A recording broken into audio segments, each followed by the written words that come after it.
evening, race fans, and welcome to Podium Esports coverage of the 6th race for Season 6 of the Monday Night Racing Pro Series presented by Interstate Batteries. It is the running of the Tufco Flooring 120, live from iRacing's virtual Canadian Tire Motorsport Park in Bowmanville, Ontario, Canada.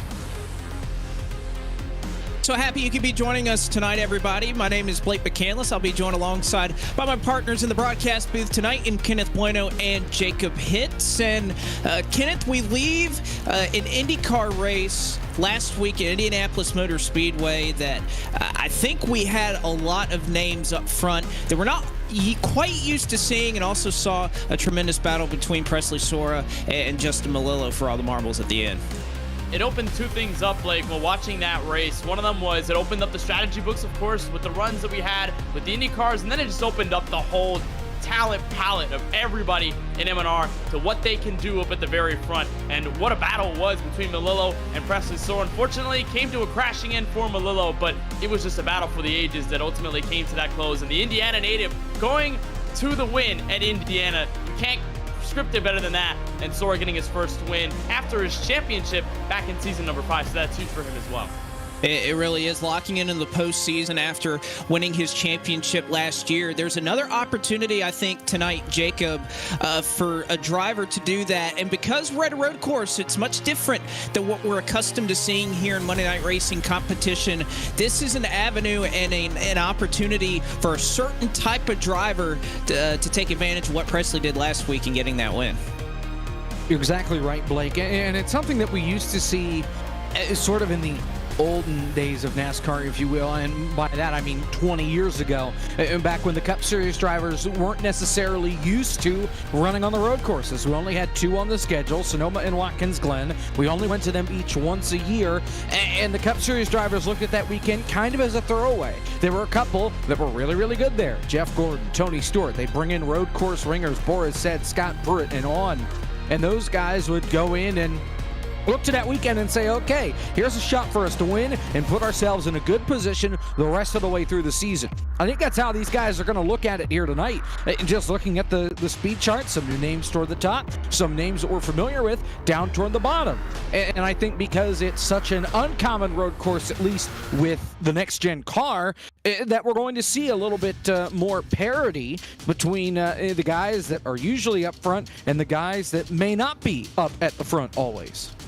Yeah, that's certainly a good point, too, and I think we're going to see that separation play out a lot tonight, and perhaps a few mistakes. I know watching practice, we've seen a number of drivers, especially in Turn 2. This is a really tough racetrack, with especially how much speed these next-gen cars are able to carry on these road courses through these corners. It makes everything very precise, and the margin for error is very thin in these race cars. And speaking of the point standing, let's go ahead and take a look as we stand before we head into the rest of our evening's festivities. Of course, we are already reaching, guys, the last couple of weeks before the end of the regular season. Only 3 races remain to try and lock in to the postseason. As you can see the standings right there on your screen. A number of different winners and some drivers that are trying to make up a lot of ground, Kenneth, right around that cut line.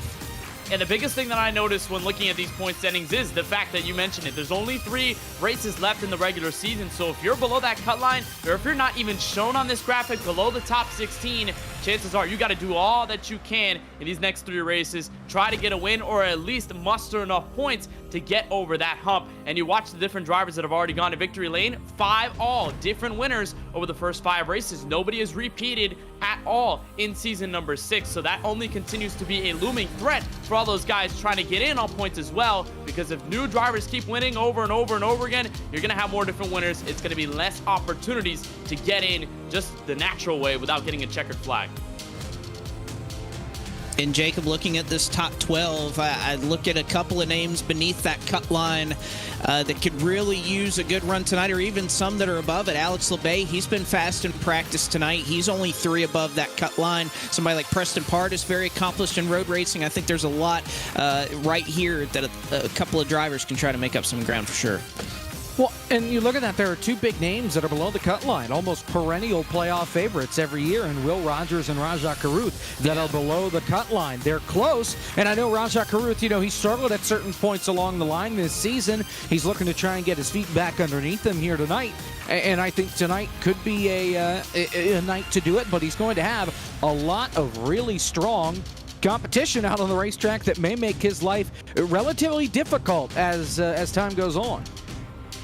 Certainly so, Jacob, and even looking further down the running order, we talk, of course, about the top 35 in the standings and the cut line to try to lock your way into not only, I think, Kenneth, when you look at this season and trying to lock your way into all these races, but you got to think about Season 7 that's on the horizon, being locked into those first handful of races, and you can see the competition even back here is just as tightly contested as it is all the way up at the cut line. And by the way, Anthony Alfredo right here in 34th, been a very tough season for him. Not all of his own doing, though. Yeah, it's definitely true. He's faced a lot of bad luck, and what's even worse is that he's sick tonight, so unfortunately he's not going to be able to race. We wish the best for Alfredo, but he has to watch this as well as everybody else around this cut line, and even a little bit below it. It's going to be a fierce battle all the way to the very end, and there's nothing better than knowing that you're locked into each and every M&R race every single Monday night. So these guys are going to try all that they can. We've seen a lot of highlights out of the batch of drivers listed here above and below the top 35. So we'll see what they can do. And like Jacob said, road courses are the opportunities for many to take advantage of all the usual ringers and veterans who may take this race a little more relaxed, so they can do all that they can, build up all those points, and make it a fight within a fight as we're looking at it. We'll see if they can do just that. And one of the things we like to do here at M&R is have a little bit of fun. And we asked a couple of our drivers a question that may get some varied responses. Who is the biggest diva in Monday Night Racing? We'll take a look here. I think you'll enjoy this. Biggest diva in M&R would have to be Colin Fern, and he definitely plays it up, and he's entertaining in that respect. He'll make it sure everyone knows what he's thinking at all times, and it definitely makes the league a bit more fun. Biggest diva in the league is definitely David Schildhaus. He just has this personality about him, and he's top of the list for me, for sure. I could see that could go a lot of ways. The biggest diva in the league, and I can say this from experience, spawning for and crew chiefing for James Bigford. I've seen him cry on multiple occasions by about lap 5 in a race. Brett Podek, easily, not even close. Biggest diva in Monday Night Racing, not to repeat myself, would probably still be Colin Fern. Next question. I think Colin Fern would be the biggest diva. I mean, does he ever stop talking and complaining about things? The biggest diva, I think, is David Schildhaus. If something doesn't go David's way, David's very much, he's complaining about something. Colin does too, but it's without a question. It's David Schildhaus. Because, I'll admit, there's times where I get mad, but I don't go, too far with it. But there's guys who will talk, the entire time. One of them isn't in the league anymore. But I would say one of the biggest divas, I'm sorry, Alfredo. Man, when he's mad, he's mad. honestly, I think Colin might be. Colin can kind of be a diva at times. DJ Cummings. He, I think no matter what, he's always on the radio, talking stuff after it and kind of making some incidents a little bigger than they need to be. Granted, I do a little bit of that too, so I could probably be one of the bigger divas, but definitely DJ. Definitely Brett Baldeck. There's no question about it. No question about it. Brett is definitely our diva, for sure. Ooh, I don't know. I think it's a toss-up between Mark and Ford Martin. Me. Hate losing. Love to win. And other people piss me off by breathing. That's probably too mean. I probably shouldn't say that. And a wonderful job from our drivers there. Of course, if you're out there in the chat, we'd invite you to perhaps let us know, too, who perhaps you think might be the biggest diva in Monday Night Racing. There's a lot of continuity in those answers, and I'm sure the drivers are qualifying right now, but later on they'll go back and watch, and I'm sure a couple of them, maybe Colin in particular, will be able to look at a couple of those answers. But as mentioned, drivers are on the track right now for qualifying, and we will get going here in just a couple of moments for the running of tonight's race here at Canadian Tire Motorsports Park. The Tufco Flooring 120 will start in just a couple of moments right after this.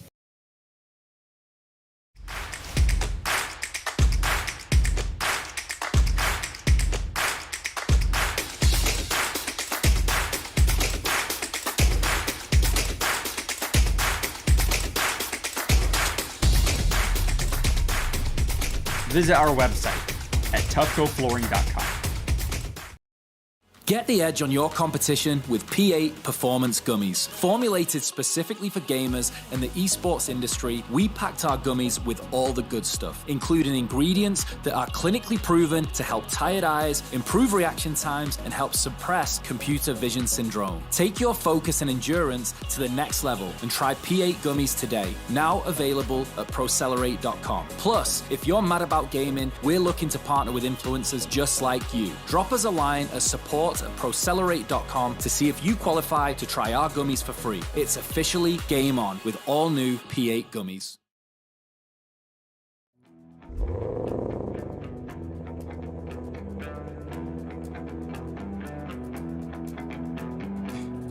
I ain't trying to bring you down, but for real, you might as well give up now. Think you got a chance, but I don't see how. Got a real tight grip when I hold that crown. My life been good and bad and all around. The more things I lost, the more I found.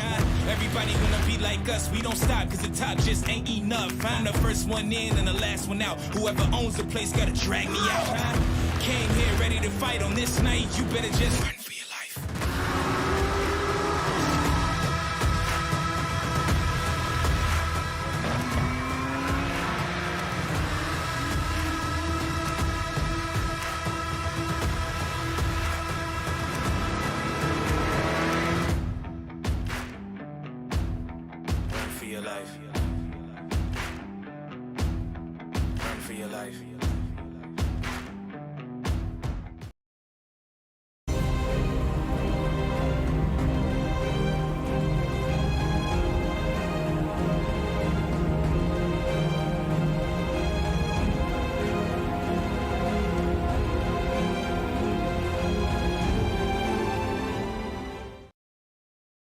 This is an Interstate battery. More pros trust this than any other out there. Yeah, more pros. More. Even more pros. Keep going, Moss. Look, we're gonna run out of time before we run out of pros who like Interstate. I mean, we'll run out of time before we even run out of left-handed pros who knit. These pros are everywhere, which means so is this battery.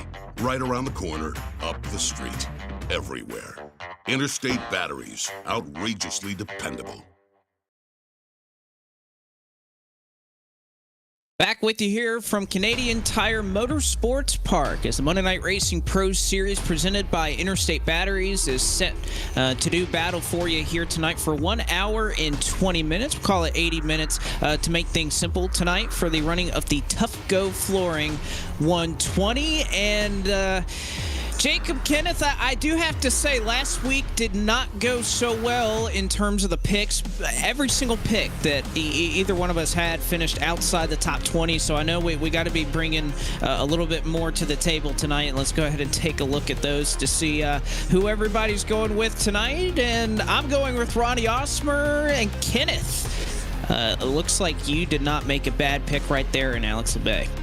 Yes, sir. Hopefully the luck turns around. I think the only good thing about us not scoring points from last week is that Eric and I are still neck and neck fighting over who's going to get last place or second to last, because you and Jacob have already run away with it. But Alex LeBay, the Canadian driver in his first M&R season, has already shown a lot of glimmers. We've seen so much consistency out of the 36 on the ovals and even on some of the road courses. LeBay has been so good and so strong in so many ways, but one thing that he hasn't had is a victory yet. I think in his home country, the only Canadian race we have in season number 6. I think LeBay, with his expertise and his road course knowledge, he gets to victory lane and breaks through tonight. Well, and I don't think that's a terrible pick. Alex LeBay was the second fastest car in practice a little bit earlier on. So Alex LeBay going to be tough to beat. And Jacob Hitz, I can't fault you for that one either. Sage Karam hasn't been with us a lot here in Season 6, but very accomplished on these road courses. Cannot be a bad pick to go with Sage Karam here. Yeah, making his M&R debut tonight. Sounds like he'll be with us the rest of the season. And I tell you what, Blake, Kenneth, this may be the strongest 4 that we have picked all season long. It was an off week last week for all 4 of us, but I think we're back on track. And I like the way Karam is coming into this thing. It was fast in practice yesterday, fast in practice today, fast in qualifying today. And, you know, I'll take the new kid on the block. Give me the 43, Sage Karam. He'll win this deal. Hometown guy. Not really. Home state guy, at least, Pennsylvania. I suppose so. And, of course, Eric Eastep, our good friend, going there with James Bickford, who's been awfully strong in qualifying. And, Kenneth, we'll take a look here at Canadian Tire Motorsports Park and walk you through what these drivers will be challenged with tonight. Well, this is a beautiful track over in Bowmanville, Ontario, Canada. But one thing it also is, in the turns that we have, 10 total, it's very challenging. You've got a lot of elevation changes, a lot of bumps, so we'll talk about that over the course of the night, especially in coupled with the next-gen cars that we have on tap. It's a 2.459-mile, 3.957-kilometer road course, opened back in 1961, and while it hasn't raced with the Cup Series, at least in recent history or ever, it has held some NASCAR Craftsman Truck Series races in previous history. We've seen how good those finishes are in the past couple of years, and the races they've had there have been just phenomenal. So we've seen a lot of NASCAR racing in real life here, never with these Cup cars. That's going to bring a new challenge, and also pit road speed at 35 miles an hour coming off of that final corner to the front straightaway. We're also going to see strategy tonight. It's going to be a big one, so watch out for that as well. It certainly is, as the drivers are ready to get rolling here, as we're going to take a look at the BST Shock starting grid. And on the Roasted Gems Coffee Poll Award tonight, it is your pick, Kenneth, Alex LeBay. I got to be honest, I probably would have taken Alex, but I picked him a little earlier on in the year, so I used him up for the regular season. But nevertheless, Alex LeBay for DGM Racing, 1 minute 18.545 seconds is the fastest of the bunch. And then how about a driver sporting a new livery out here tonight? Roger Caruth changing to the 024 tonight. He will start in second. You don't often think of Raja as a road course ringer, but clearly he can get it done and will be a threat for the win and to lock himself into the playoffs tonight. Sage Karam will start in third. Adam Cabot, your Season 4 champion, will start in that 4th spot. You look back another row, David Schildhouse, last week's winner, will roll off 5th. Chase Cavery will start in the 6th position. Will Rogers rolls off 7th. Nick Olson will start in the 8th position tonight. And you have Ryan Vargas and Corey Heim rounding out your top 10, Kenneth. Everybody 11th on back. It all begins with Josh Balicki, the number 79. Presley Sorrell, the driver, victorious 1 week ago at Indianapolis, looking to do it all over again outside row number 6. James Bickford, Eric Eastep's pick starts inside of row number 7, 13th, with rookie driver Joey Padgett in the 83, still looking for win number 1. 14th, he will start. Gary Sexton, Reed Wilson, the 23, and the 66. 9 of the drivers inside your top 16. Bailey Turner in the 5 car rolls off P17. DJ Cummings will have to work his way to the front from P18. Colin Fern will be P19 in his number 86 Chevrolet, and Connor Berry, rookie driver in the 02, rounds out your top 20. The back half of the field looks like this. Back in row 11, Robbie Lyons and Matt Stolnick will line up side by side. Jordan Buster, rookie this season. Garrett Smithley starts on the outside in 24th. Ronnie Osmer, Leighton Sabile lining up 25th and 26th. George Belfans Jr. and George Martin.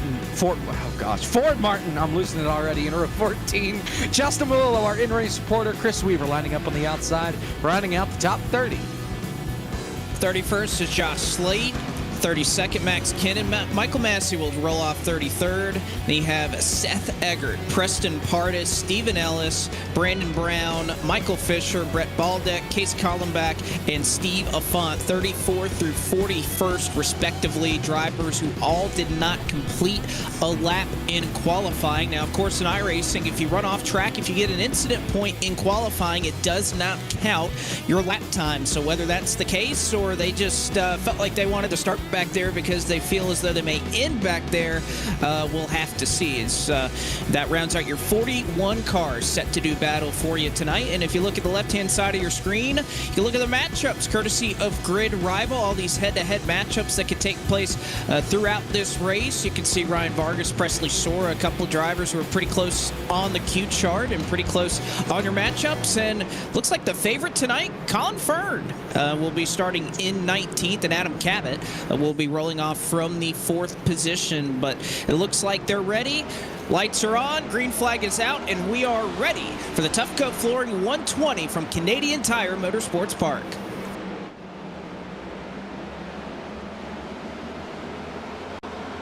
Trouble. Ryan Vargas is around. Josh Bilicki hard into the wall. Just coming out of turn number 1 on the run to turn number 2. Everybody scatters to avoid Vargas. Slides back onto the road with the rear end of the car. Now backing into traffic. He collects Michael Massey as everybody makes their way through turns 2 and now turn 3. And Massey and Vargas make more contact. They still haven't rolled.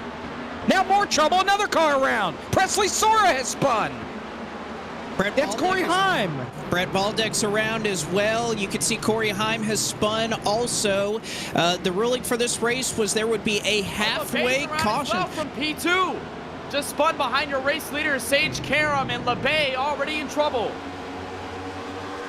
Bilicki is still spun around in turn 1 as an absolutely wild lap 1 here at Canadian Tire Motorsport Park. We'll see, at least for now, Sage Karam, David Schildhouse, and Raja Karuth, your top 3. Corey Heim has retired, and Corey Heim is out of this race. So a tumultuous lap 1 for a number of competitors, and it looks like up front, Karam will lead lap number 1. Oh, the I think with trouble. TJ Cummings just went sideways coming off the final corner, and the 36 slammed into him. And Blake, we've seen so many challenges presented in the opening lap, and everybody still trying to keep their feet pointed in the right direction, and it is only getting tougher here. It's been an unbelievable first lap, and we're only continuing to. We definitely anticipated, Jacob, that this would be a tough race for these drivers, that it would be a race. Bilicki, look out! Oh my gosh. I was just going to say that he finally got it rolling. He had a meatball flag. He had broken the suspension on that car on impact when he clobbered the inside wall. I think Bilicki was looking for a caution there. I don't think he knows that we're not really throwing cautions tonight here at the road course. He towed it back to pit, not more, by sliding back into traffic there. That got very, very close. Oh, man, so a lot happening. Bilicki upset, as you can well imagine. The initial wreck that he was involved in, of course, nothing of his own doing, but as you mentioned, was trying to get back to, he does have required repairs. You could say the same for Ryan Vargas with required repairs, Michael Massey, just a couple of others. So a lot going on here in the opening lap. We've spread them out a little bit since then, though, Kenneth, so I think we're going to be okay for now. We knew coming in that this was going to be a race that was pretty treacherous, that this combination of this was awfully difficult with all the traffic going on to be able to do that. It's tough around traffic, but one thing about racing this car at this track, it's also tough on its own, on your own right, just racing by yourself. And that's the thing that's going to be pivotal with this race, is that while we have these long runs in between the break at halfway, we're going to see mistakes be pivotal on track position. While yes, you're probably going to be faster than another driver, you'll see some passes and some great battles here and there, but the mistakes are really going to matter here at these road courses, where one slip off into the grass, Colin Fern's off course in turn 6 in the hairpin. Coming through the corner, he just got the left side tires a bit too wide over the curb and just missed the corner entirely. He loses half a dozen spots and gets it back rolling. He's now back in the 26th position. I know he was favored to win coming into tonight, but it has been a not good start for Colin Fern as guys have been toned to pit road. Ryan Vargas just fixed his race car. So did Josh Balicki with the faster pair. They are now rolling off a pit lane. And the chaos just continues to unfold here from CTMP. A lot of early wrecks. A lot of early crashes, and I knew that we were going to see some drivers struggle, especially through turn 2. That was an area of the racetrack where you have to carry a ton of speed. You don't have a lot of margin for error, and especially here in these next-gen cars, Kenneth, they can corner so well, but that makes them treacherous as we see a number of cars. Jordan Buster's going to make his way on the pit road. DJ Cummings, he's spun around a couple of times here in these opening handful of laps. He also makes the trip to pit lane, so a lot of chaos going on here is just the best way to describe these opening few laps. Yeah, for sure. There's a lot of chaos. And remember the history as well. We haven't ran an M&R road course race with the next-gen car since race 8 of season 3 of Road America. It has been a very, very long time since these cars have been coupled with a track that goes both left and right. We've seen the ovals be at play, the super speedways, most notably from last season. We're going to see a super speedway with the next gens a little later on in the regular season, but it's been such a while since the road courses have been used with the next gen cars, so there is still a lot of a learning curve that these drivers really have to get used to, and that's why you're seeing so much chaos on the opening lap or so. It's because everybody's trying to make sure they're okay in race conditions. It's been a long time, so just try to get your rhythm back, try to get some muscle memory in it, and make sure you can keep this car planted at a track that has already tested many in the field. Seth Thegert went off right in front of your race leader, and he goes a lap down from Sage Karam, and we'll kind of gather it back up just in front of Raja Carruth, David Shieldhouse, a couple of others. Carruth almost into the back of Eggert as they nearly make contact heading up here into turns 5 and 6, and boy was that close as Carruth was carrying a ton of speed, and that was kind of a blind area where I just don't think Carruth saw Eggert, and he was going much slower than the oncoming pack. He had no idea that 57 was there coming up over the hill. But he found out in a hurry and did all but ram into the back of him. So Carruth holds on to second. Sage Karam already 4.5 seconds up the road as your race leader right now. It's really a battle for third on back. Will Rogers holding that spot down in the 55. Then Shieldhouse, Chase Cabry, Adam Cabot, Nick Olson right in a big pile. Ryan Vargas at the tail end of this. He is a lap down. After that opening lap crash, he's been given a cause. An incident point for that caution, or for that crash, and add that to the pile that he has added up through this whole season. Remember, you get 8 and you're done for the whole season. So you got to be careful with some of these guys. Don't know the totals as we stand right now, but they're going to be adding up here as we're just about halfway through the regular season. Well, we're more than halfway through the regular season, halfway through the season itself at this point. And, you know, this kind of reminds me, at least to the way things run right now, of what Corey Heim did. As soon as he got in the league, he came in, dominated, won his first ever race. That same opportunity, at least for the time being, is available right now for Sage Karam. First ever start here in Monday Night Racing, and looks to be well on his way. At least for now, he's in the clear and even pulling away just a little bit each lap from Raj Carruth and Will Rogers. So Karam set himself up nicely. Of course, as mentioned earlier, we'll have a caution splitting this race in halves if we don't get any more natural cautions. The rule, at least for road courses here in Monday Night Racing, that 5 or more cars involved in blocking the track will result in a caution flag. Otherwise, we will look forward to that midway break that will serve as a caution flag for everyone else in the field. As we look on board here with Chase Cabry, one goes off right in front of him. That was Case Collenbach, who has already gone a lap down, and Vargas almost gets into Collenbach as he's broke. He's broke. Yeah. Suspension's broke. He got into the tires. He was trying to let Raja Carruth go by, and he got a little too wide, dipped the tires into the grass, and you know, there's not a lot of runoff room here at this racetrack. So when you get the tires off here, you're going off course and you're not having a fun time. And for Case Collenbach now, he's got to limp that thing all the way back around the racetrack without junking anybody else or junking his car even more, as these lead lap cars are trying to get by him at full speed. That's Connor Berry right there, Gary Sexton, and another Ronnie Osmer getting through there. Collenbach's got a long way to go before he can get back around. that he does, and he's trying his best to get out of the way and let these drivers go by without any incident. Some big movers, though, already early on in this race. Preston Pardus started in 35th. He is up to the 18th position, so has made up nearly 17 spots and perhaps even a little bit more as he passed Matt Stolnick on this lap, so he'll cycle up through to 17th position. So Preston Pardus, an incredible job early on here, Kenneth, of making the best of some of what we've seen. We know Pardus was fast, and I'm guessing that he just was not able to make a lap. Perhaps he went off course twice and wasn't able to put down an official qualifying time, but Pardus, I think we know his road racing acumen. He's somebody that we were going to have to keep our eye on, and he's doing a solid job right now racing his way through the field. Yeah, for sure. Pardus is very skillful on the road courses, and the last time we ran a road course, the only time before this race in season number 6 that we ran at the road courses was at Daytona road course a couple of weeks back. He finished inside the top 3, of course, was right there at the end with Chase Cabry and Corey Heim at the start-finish line in that trial vote, racing towards the win. So Pardus with already some fantastic progress from deep in the field to make it to Midway, and obviously with the caution that's going to come out halfway, it's really going to help Pardus' case. It's going to bring the whole field back together. He's going to have a chance to reset, and with everything that he's gained, he's not going to lose anymore unless he makes a mistake or has some poor strategy car, something happened to him. So Pardus doing a great job. But one thing great I'm also watching here, at least Blake, is the battle between 4th, 5th, and 6th right now. David Schildhouse, Chase Cabry, and Adam Cabot. All 3 of these guys have been going toe-to-toe, lap after lap after lap. Cabry has tried many times to get around Schildhouse. This might be the opportunity as Schildhouse goes wide off of the final corner, and Cabot will look to the inside for P5, but they'll continue to do this, Blake, over and over again. They've been so close to each other and so competitive.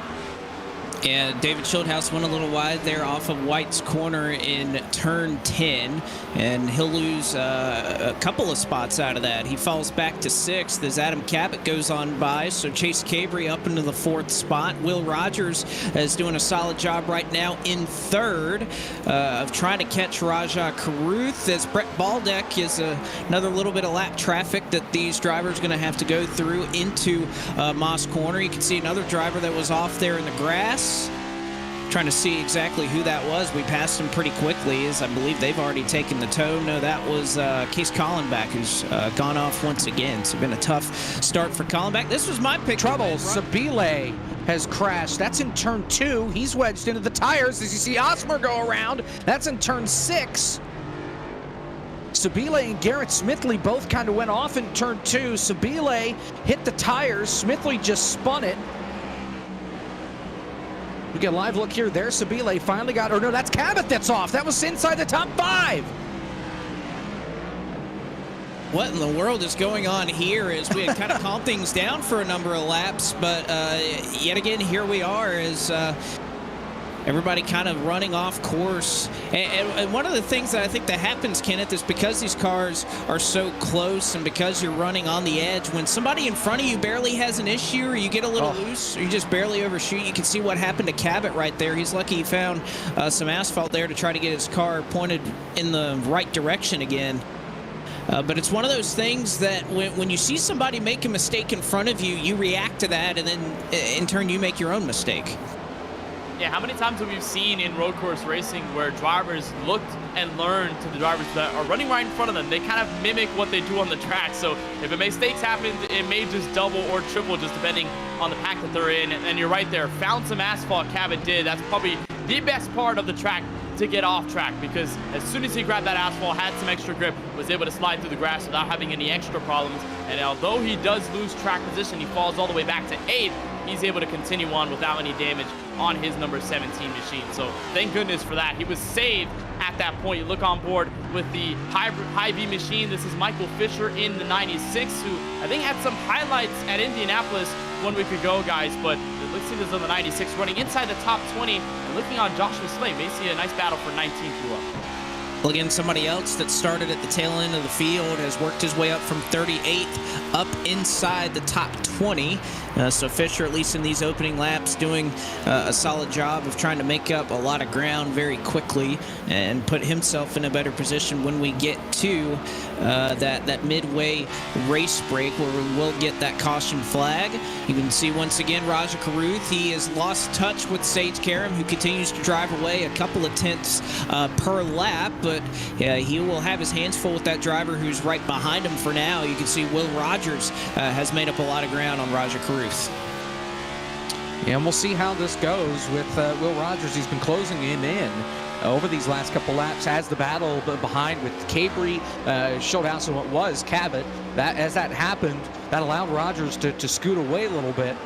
So these two have broken away, and they're kind of on their own island right now. They're way too far behind Sage Karam, more than 7 seconds. But they are up the road now by almost 2 seconds over Cabri and David Schulthouse. So they are pretty much by themselves as Rajat leaned it out there coming out of the final corner. And those tires starting to show just a little bit of wear coming up through as they'll go back around here, and we'll see how turn 2 goes for him. Lap car ahead, that is the 2 of Robbie Lyons. He got involved in a crash on lap 2 or lap 3 early on in this race, and he's been digging himself out of a hole since. By the way, Leighton Sabile has parked the car. He is done for the night after wedging it into the tires in turn 2. You can see Steve Affont there had a little bit of a lockup as they are working their way out of Quebec corner. Caruth will go on by Robbie Lyons, who lets these two fight it out amongst themselves. And Caruth, a little bit of experience coming into this racetrack, ran in the eNASCAR International Series at this track. It was not in this next-gen car, so drove a little bit different. But I think, Kenneth, you talk about just experience and getting laps in. Any laps you can get around this road course, you can learn a little bit better, I think you'll take. And the experience definitely paid off for Raja Caruth, as he is still up here in the second position. But nice run here for Will Rogers to try to make that pass work.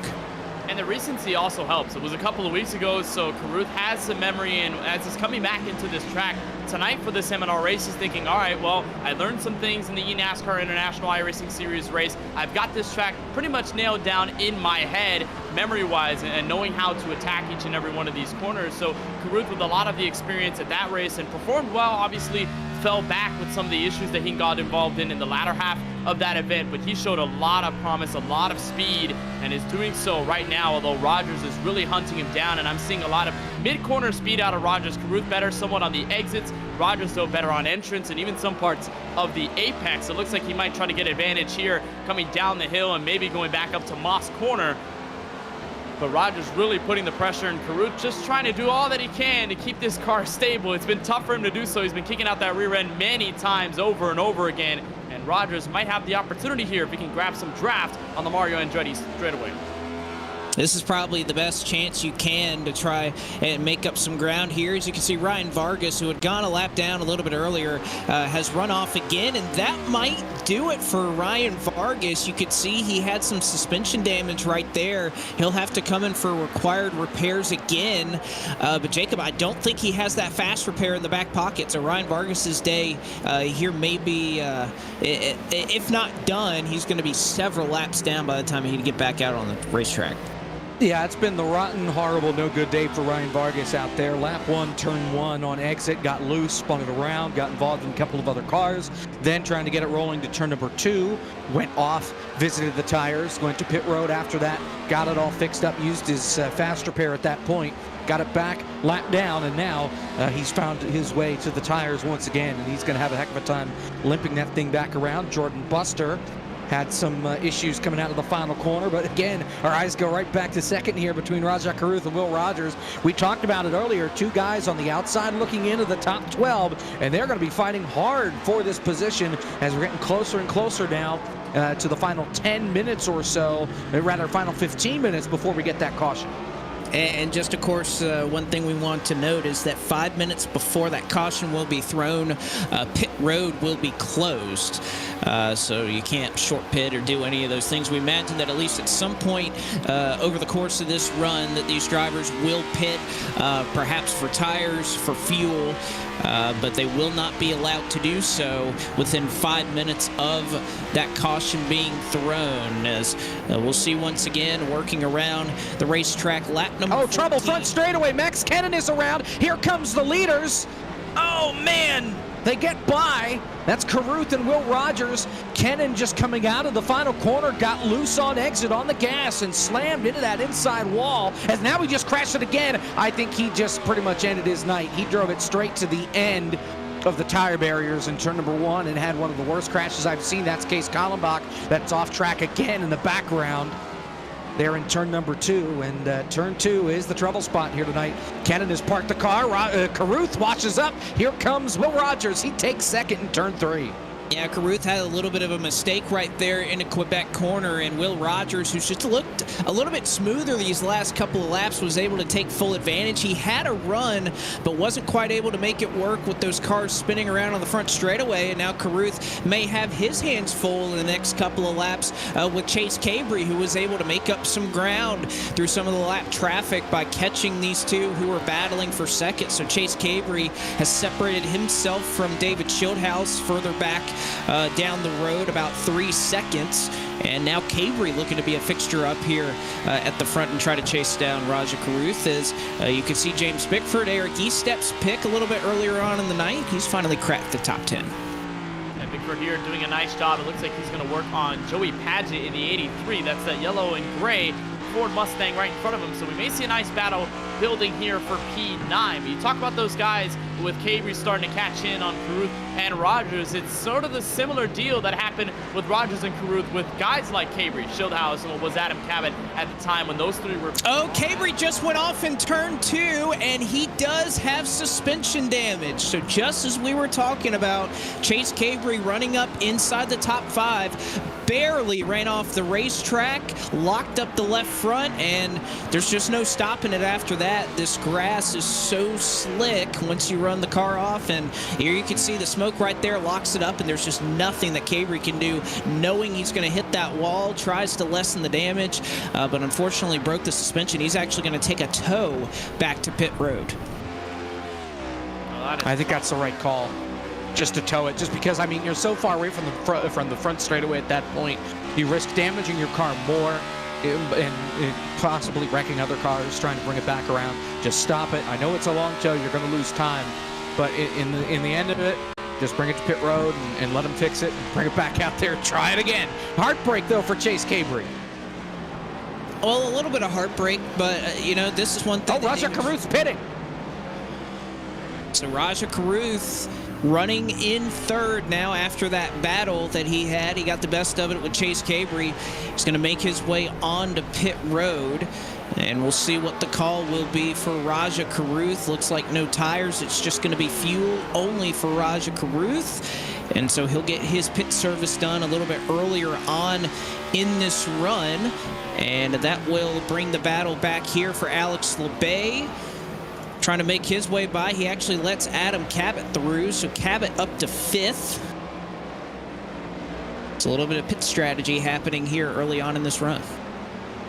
Carruth really being the only one to come down pit road, and I saw that move by the 36. Smart one there by LeBay. Don't fight Cabot too hard and then bring in Nick Olsen further into the mix. You don't want to do that and make things harder for yourself on the track. So LeBay concedes that spot. He's going to remain in the top 5. There's where Raja Carruth has come out of the entire mix. He has rejoined the racetrack in P14 out on the surface. So now it looks like we'll see whether everybody else in the top 3 or maybe top 5 or even top 10 or so will look to pit then again. Of course, there is a little bit less percentage of fuel than we are usually expected to see with these next-gen cars. Most of the time at the intermediates, we see roughly 75%. This time it's 60. So, of course, these fuel windows are going to be a lot shorter lap-wise than they would at a lot of the other tracks we visit in the M&R schedule with these cars. So we'll see if Carruth's under strategy will work. And it looks like nobody else is really biting the bullet. You're watching this trio right now, 4th, 5th, and 6th, as Olsen tries to catch up to LeBay and Cabot. Oh, another driver ran off in turn 2. That was Brandon Brown, who was running in 24th. He had just gotten lapped. We've lapped up to 23rd right now. George Balfans Jr. right now in 23rd position. You have Justin Melillo right now in 22nd. Of course, we chronicled a week ago at Indianapolis the great battle that he had with Presley Soar at the end of that race to try and get a race win. Was not quite so for Justin Melillo. And I wouldn't say he's a self-acclaimed road course ringer by any stretch, but is up 7 spots since we dropped the green flag. You can see Karam right there, just the amount of speed Karam's there able to carry. I think Malillo right here just going to let Sage go on beneath him into turn 1, and that's exactly what he does. And that's the way Justin Malillo races. You know, he doesn't like to be in the way of guys, and I'll be honest, if this race keeps up the way it is, he's getting the top 15. As long as he keeps that thing on the racetrack at all times, he's getting the top 15 out of this. With the amount of guys that we've seen go off course tonight, he's going to have himself a pretty nice run. And we ride on board with Sage Karam. He's just been robotic around the racetrack. He's just, I don't think he's made a mistake all night tonight. A couple more pitting, though. Here, Blake Presley-Sora, Reed Wilson, and Connor Berry, Preston Pardis. They're all going to make the trip onto pit road, kind of fall in the footsteps here of Rajah Caruth, and pit before the caution flag. Well, I think everybody will. I don't know if they can make it on fuel past the caution. They may run out under yellow if they try to stretch it a little bit further. So at some point, we'll see everybody come down. It's just whether you take tires, whether you take fuel only. I think that's really the only separator. But at some point, just about all of our leaders and the ones who haven't had issues, they will certainly make their way onto pit road. And you'd think you'd want to be able to do that, Kenneth, in a way where you can make it to the absolute end on fuel, that you don't even have to worry about pitting to the end of the race. As we get the call from race control, 5 minutes until the pit is closed, 10 minutes until that caution flag at the halfway point.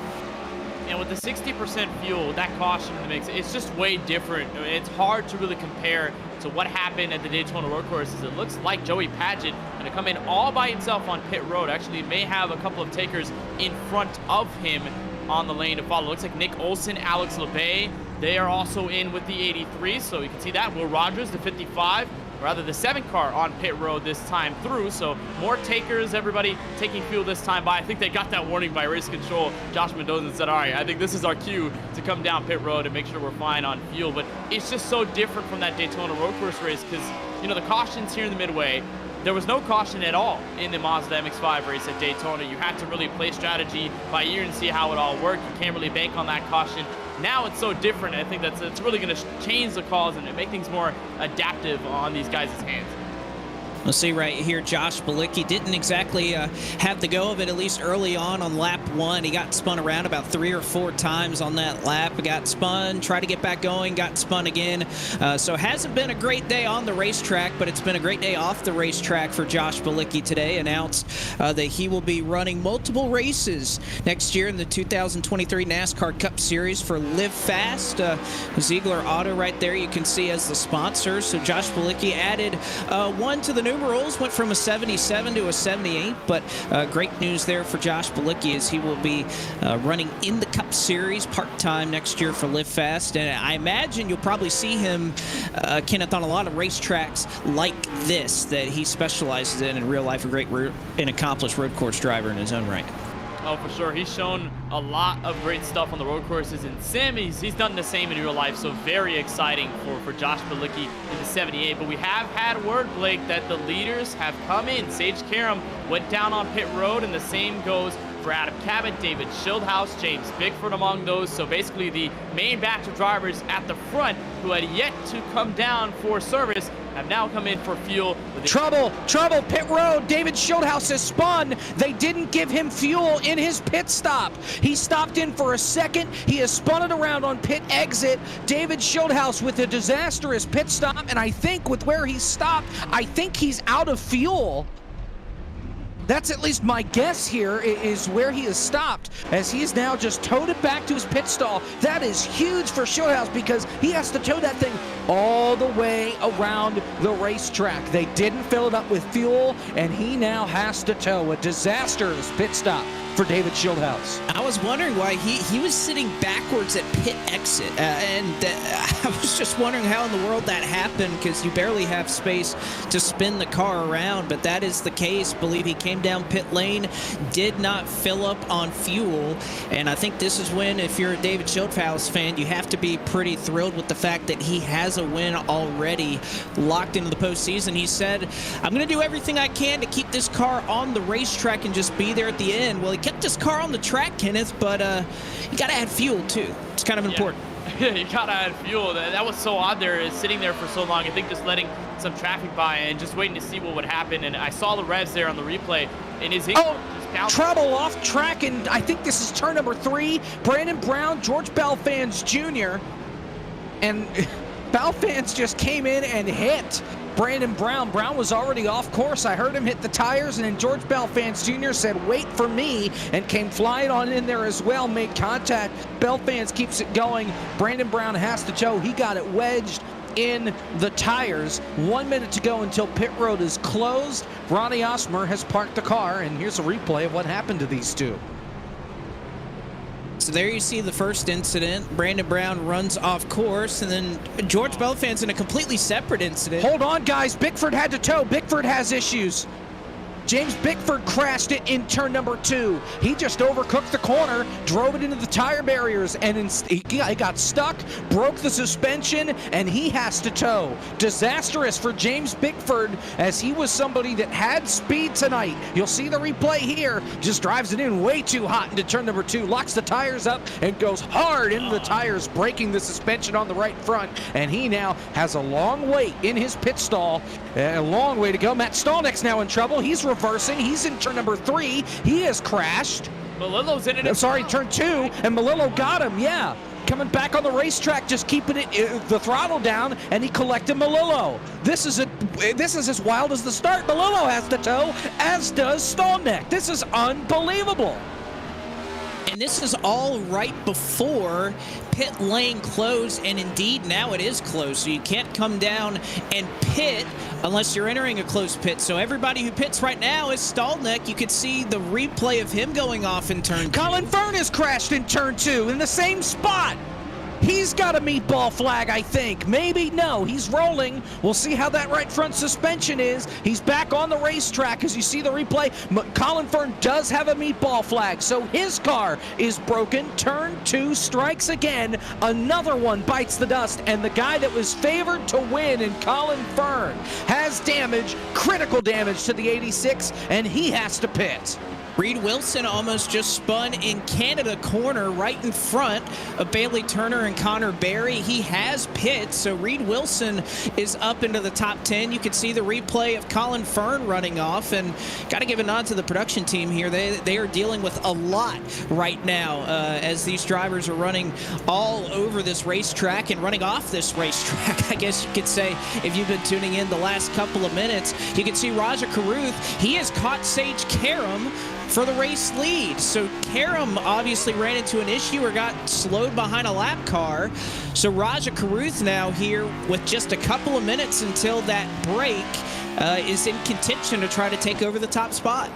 And the chaos only continuing to build right before we get to that halfway caution. Unbelievable. And I know our producer has had a hard time there trying to get everything together, because as soon as a crash happens and we're trying to cover it, another crash happens right after. So, I mean, props on Bauer for all the hard work he's been able to do. But you're right. Caruth is catching Sage Karam. I think the first time we're seeing Karam at threat all race long. And Chase Cabry, that lap car in the middle, we saw how strong Cabry was on lead lap conditions. Now, how does it change his strategy as a lap car? What can he do in the midst of this battle to either maybe help Caruth in the case, or hurt Karam, or help Karam as they go back to turn 1? You're riding on board with a 39, of course. He's already locked into the playoffs, so his hardships tonight are obviously going to be forgotten by the time we get to the playoffs later on this season. But Cabry in the middle of it all, another lap car in front of this 43. So Karam under fire for the first time all race long, and this move big spin. I bring Caruth closer. Michael Massey off of Canada corner has spun, and it looked like that was a misfire, as he may have accidentally pushed the car the wrong direction in terms of shifting, because he was... Cabry just blocked right down in front of Caruth. Remember, that 39 is a lap down, and he's passing Garrett Smithley. That battle right now on the racetrack is for the lucky dog, and that is right in the thick of the race leaders here, and Raja Caruth is stuck behind these two guys. That's going to allow Sage Karam to scoot away here, Blake, and I mean, Cabry chopped the nose off Raja Caruth. He did not want that 24 to get by him. So not only that, so you have Sage Karam who's in the lead. You have Cabry and Smithley who are battling for the lucky dog. If they can find a way around Karam, then Smithley would become the lucky dog as a result. So Smithley nearly loses it off of turn 10. And Cabry now will try to chase down Sage Karam to try and get back onto the lead lap. It's been an unbelievable set of circumstances. Remember that time that I talked about at the top of the show? Oh, Cabry around and almost tags Carruth in it. He goes around, he gets a right front tire off of the racing surface just like he did earlier. This time he saves it from going into the barrels, but he does not save the race car. So Cabry will now fall back. Smithley is now the lucky dog. But now he has his hands full of Colin Fern. Colin Fern has caught Garrett Smithley for the lucky dog. But now remember here, guys, Colin Fern pitted after the pits were closed. I think the punishment there is he has to restart at the tail end of the field. I'm not sure if he is in the free pass position, if he's able to get the free pass here. So it'll be interesting to see how he gets by, if he gets by Garrett Smithley, how Josh Mendoza will play this out, because he is on 4-lap fresher tires than Smithley, if tires mean anything right now. Not even that, because Fern only used his fast repairs. You see Stallneck's off there coming out of the hairpin. Stallneck was off. Smithley locked up just in front of Colin Fern. I mentioned earlier Michael Massey may have had a little bit of a misfire. He spun. He got back to pit road. And, of course, we advise you to stay here on Podium Esports after the race as Michael Massey and we'll be covering the front stretch post-race show. We've had our live interviews, and we've been throwing it to them for even more coverage on the Monday Night Racing Pro Series presented by Interstate Batteries. So advise you to stay attuned for that, for the front stretch post-race show, as caution is out. And Sage Karam holds on to the lead, and it looks like Garrett Smithley is the lucky dog, but he just spun under caution. Smithley backs it into the barrier off of turn 4. Will that disallow him getting the lucky dog? It might, unless Josh Mendoza manually gives it to him, and it's plain simple. He just got wide in turn 3 and got it into the grass and looped it around.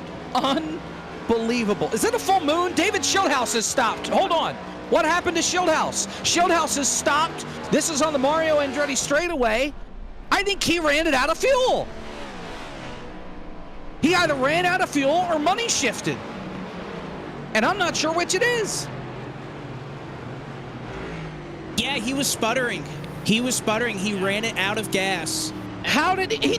Corner 2, he ran it out. You can see the revs just immediately drop and die as he goes up the hill to Moss Corner and then just parks the car on the straightaway. Couldn't do anything else. Wow. Are we sure he has a fuel man? Because that's twice tonight. Well, I know as the general manager of Alpha Prime, he may need to look into some new pit crew members. That's all I can say. Stallneck has crashed. We're under caution for a full minute, and Stallneck has crashed again in the hairpin. And now George Belfins Jr. crashes in the same spot. Guys, we're under caution. Robbie Lyons just watched him go off. This is unreal. Now again, and I know it's under caution, but most of the field is still trying to catch up to the pace car, and they may have to go full speed for about an extra lap more than the rest of the field to try and catch up to the pace car. So a lot of people, although it's under caution, they have not slowed the pace down all that much, and apparently they've even tried to push a little bit harder in some cases. So just a wild set of circumstances here, as I believe the pits will open this time here in the Tufco Flooring 120 at Canadian Tire Motorsport Park. Tufco Flooring is an industrial flooring company specializing in custom floors and drains. Tufco doesn't believe in the one-size-fits-all approach, and neither should you. Tufco listens to your needs and requirements and develops custom solutions for every client. For more information, you can visit their website at tufcoflooring.com. Again, tufcoflooring.com. As they present us here the running of the Tufco Flooring 120. It perhaps has been the greatest opening 40 minutes, or at least the most eventful opening 40 minutes that we've seen in a Monday Night Racing event this year. Sage Karam, your leader, Raja Carruth, Adam Cabot, Will Rogers, and Alex LeBay round out your top 5. That is how at least your top 5 will head on to pit road. We'll find out more about who the lucky dog is and isn't, who's getting getting a wave around, who won't, all of that. We will find out more. And this time around, it looks like Carruth will be the lone taker onto pit road. So Carruth will give up the second position, will head onto pit road, and the 15 failed to maintain caution speed and will not be allowed to take the lucky dog. It was given to Colin Fern. Wow. So it only continues, guys. At some point, maybe we'll have some moment of relaxation, but for the moment, every time that we've had something happen chaotic, it's always another thing that piles onto the other one, and then more developments happen. And for the 15 there, it looks like Fern got his wish, so he's going to be able to get back on the lead lap as soon as we come back to green. I also noted that Carruth, not the only one on a pit road this time. It looks like Alex Lebain, the 36, also there to follow. I wonder if that's going to really change anything in the next 40-odd minutes once we get back to the green flag. We'll see. I know the number of drivers were talking about how tires weren't really that important, so you'd imagine that track position would be the one thing that you are looking to secure. As we run around under the caution flag, only 15 cars, including Colin Fern, being scored on the lead lap right now. So in the opening 40 minutes or so, we have put over half the field at least one lap behind your race leader in Sage Karam. And why don't we catch up now as we're running around under our first caution flag of the evening to catch up with our Tufco in-race reporter in Justin Melillo. Justin, I don't know how to quite say what it's been. From our vantage point, it's been crazy. How's it been from your vantage point? It's definitely been a bit of a journey tonight here in CTMP. It's a lot of people. They're not realizing that you got to race the track and not the other people, and they're putting themselves into mistakes, and they're in fact also putting other people in mistakes. So I thought I ran that first half of the race, or first 35 minutes of the race, perfectly until about, 3 minutes to go in the quarter, and I don't know what Matt was thinking. He came back into the track like nobody else was on it and completely wiped me out, which completely ruined my strategy. So sucks, but I mean, it's absolute chaos, and I think if we can stick it out and try to stick it to the end and not get crashed for the rest of it, we might be able to get a better finish. So yeah, I was about to say, with everything that happened on the opening lap and even the last couple of minutes before that break, I know David Schildhouse was saying earlier, it's all about just keeping the car on the racetrack. Is that kind of the approach you have here for the rest of the night? Absolutely, Blake. It's definitely, once you get any tire, whether it's, just the left side or just the right front or whatever it is, if you get any tire in the grass, it's ice, and you're going to go sliding, and you're going to eat tires, the tire barrier on the outside of the walls, and it's going to give you meatball, and your night's going to be done if you don't have a fast repair anymore. So it's definitely a matter of keeping it in between the lines and also avoiding all the other chaos that's going on. I can't wait for this restart. It's going to be mayhem. All right, Justin. Well, thank you very much for joining us here as our in-race reporter, and best of luck to you throughout the rest of the night. Thank you, Blake. Justin Melillo right now 2 laps down, scored in the 24th position. Our Tufco in-race reporter, who was so close to visiting Victory Lane at Indianapolis Motor Speedway last week.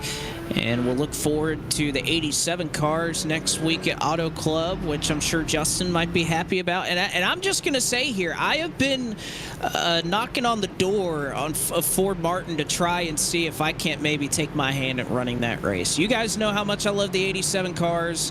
I want to run that race, and I'll let it be known, and maybe see if I can't run a one-off next week. Who knows? As long as I can pick you for fantasy, I'm game. Oh, man.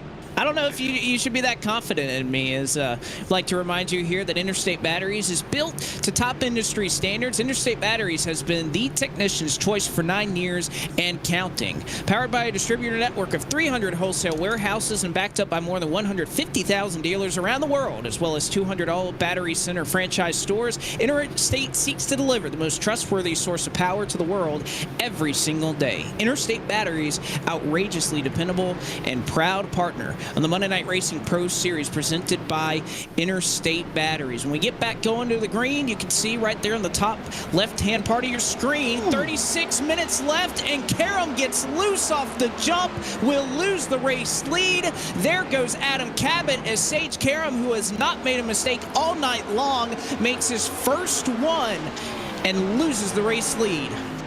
And that was trying to smash the gas at the top of first gear. The rear tires just spun a little bit too much, and Karam had to make a huge save on the car. Carruth keeps it on the racetrack. He got awfully loose getting into Quebec corner. Looks like he's able to save it. That's Reed Wilson looking underneath, but like we saw on lap number 1, opening lap, turn 1, leader. Oh, there goes Nick Olson. Nick Olson is around into the tire barriers and back up the hill through Moss Corner. Not sure if there's official suspension damage on the 24. There might be on the right front, and he will park it in the grass and nowhere he can go.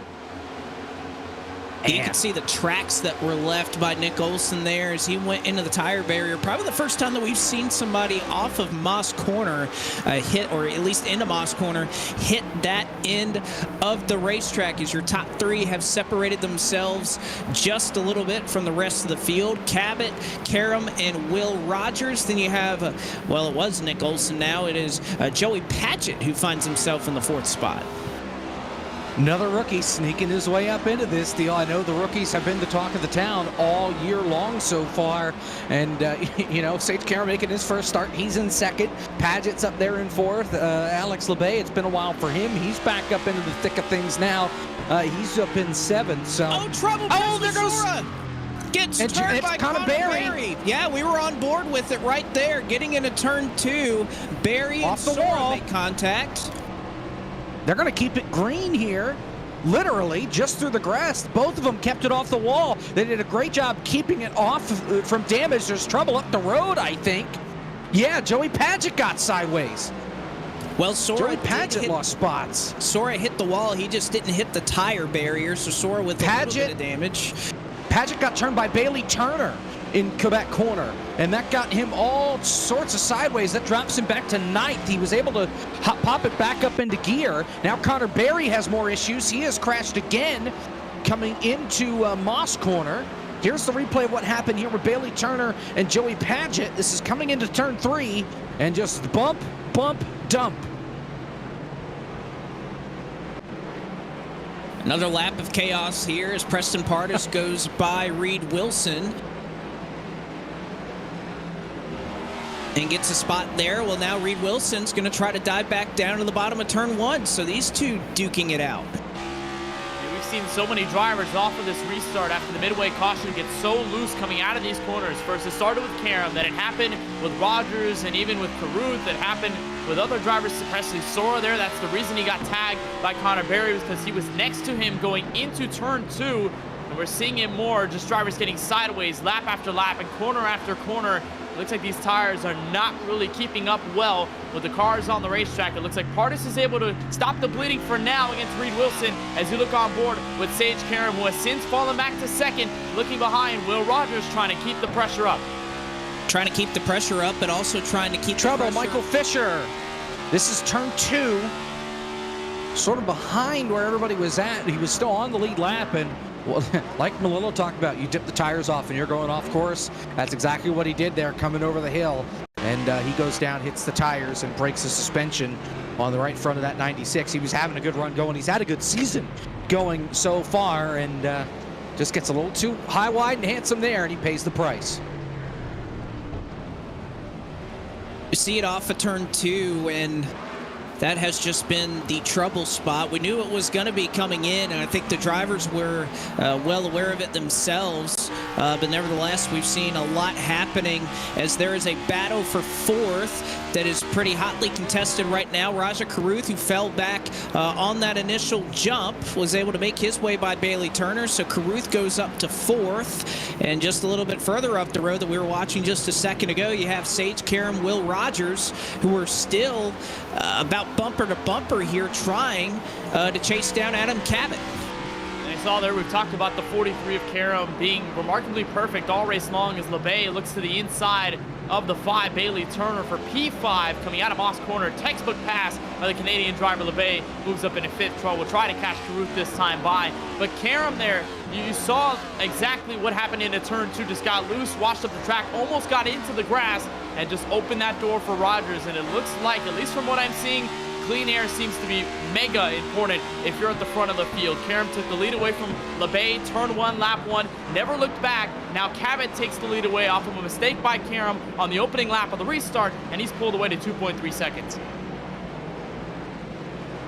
Cabot has been utilizing that clean air for a good purpose, and that's to try and pull away from Sage Karam here with just a bit over, just 1 minute exactly, above 30 minutes left in this race. So Cabot, your leader, Karam in second. Will Rogers runs in the 3rd position. Raja Caruth and Alex LeBay, some early contenders. And by the way, trouble again. Bickford, turn 2 into the tires.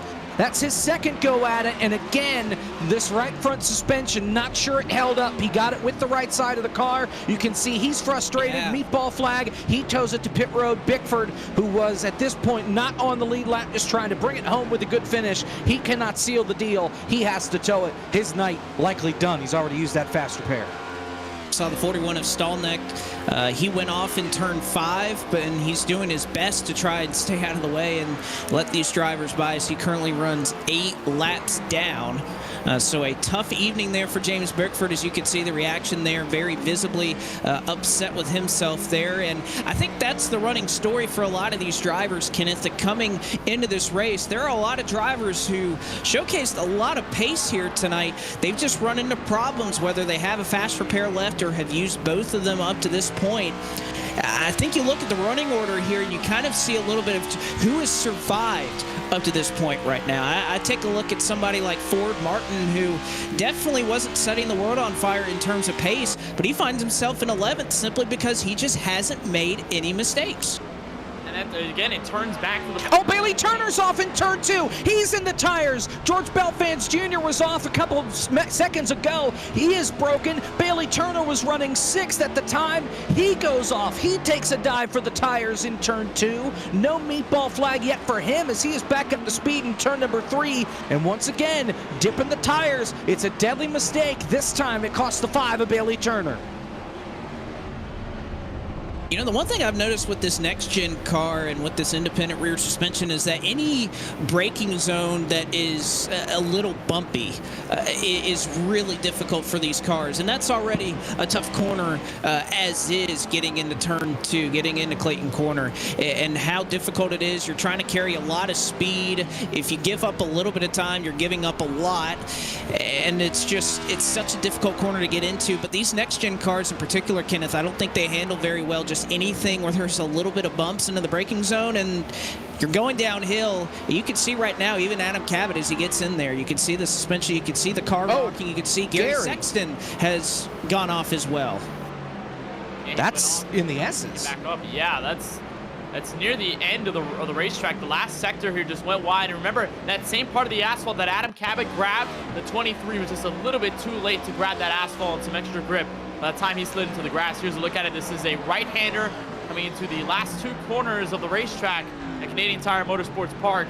That's going through the S's and bam, right into the tire barriers. The 23 goes and now limping it just back onto the racing surface, 1 lap down, and it's since gone into pit road P19. But you're right, Blake, just the way this car is built, it does not handle any undulation well, and that was a challenge bringing these cars to the Canadian Tire Motorsports Park, because this track has a lot of elevation change, has a lot of bumps, and with these large curves as well, you hit it, that car starts to bounce around, and you immediately lose all...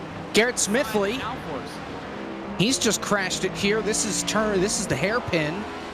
Just got loose more than anything. Didn't catch the grass.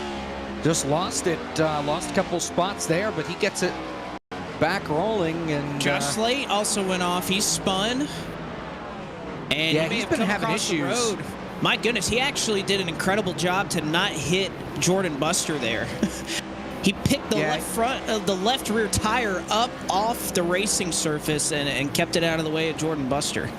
He's got a meatball flag, and I tell you what, he blew by Justin Melillo coming out of the final corner a lap ago, and then when he came down the front straightaway, he put the throttle all the way down to the floor and about wrecked it. He hit the inside wall, and I think that may have broken something on that race car because he has been all over this racetrack since that time. And tough there for Josh Slate, who, by the way, is racing for the last time in his college dorm room. Josh Slate, a college student, obviously got done with the fall semester, and this is the last time that he'll be, I'm sure, what's probably racing at a really small desk with a bunk bed in the background. Yeah, we pointed that out, and obviously a big congratulations to Josh Slate, his accomplishments in college, and now being able to not be in the dorm anymore when he's racing for M&R. So awesome for the 01, who's obviously, like everybody else, just trying to maintain that race car to the end of the race. And I did notice, and Jacob, you're also talking about in the chat here, that Karam was actually closing in on your race leader. Cabot had shrinked the lead to 1.8 seconds, and it looked like either a mistake or something happened out of the 43. Has bounced the lead gap back to 2.2, now 2.3 seconds, and growing. So it was a little mistake there by the 43. Oh, Cabot gets loose into Quebec corner, and he lost more ground that time. So Adam Cabot dips the left rear off. He somehow managed to save it, but lost some more ground, and he has Gary Sexton and Joshua Slate directly in front of him, which, by the way, speaking of trouble, Josh Colin Fern is off. Colin Fern's off again. This is turn 3, and he has broken it this time. He broke the suspension. That's the second time for the 86. He has parked the car. He's done for the night. You know, I'm never going to try to make a point the rest of the night, because as soon as I do, something happens. I don't think anyone's safe at all. I think every time we try to get some analysis in, there's something that happens on the track, somebody slides off. And again, it just turns back to the point of mistakes. These mistakes are killing the drivers on track right now at a place that's really challenging. So, I mean, we'll just see what happens. And as Cabot gets around the lap car, Josh Slate, we'll see if any more mistakes arise out of anybody in the top 20 or so. When it comes to incident points, the lone 2 drivers that do not have an incident point, Preston Pardus and Will Rogers, that's it. Every other driver has had some form of contact or an off-track excursion. They've had some little incident, but those are the only 2 who do not. The point I was going to make earlier, talking about Josh Slate getting done with college, we can't go any further without Hold on, Blake. Death taxes. You said it. David Schildhaus has crashed. This is in the S's. He was trying to avoid Case Kallenbach, who was off the pace, and he dipped the tires and got off and hit the tires in the corner. Contact with Seth Eggert off of turn 5, and this has really closed the gap between first and second. Down to a second. Jacob, congrats on graduating. Okay, I got it out there. Thank you. Yes, Thank you. yes. Appreciate it. Wanted to find a way to fit that in, as we're going to take a look one more time here what happened to David Schildhaus.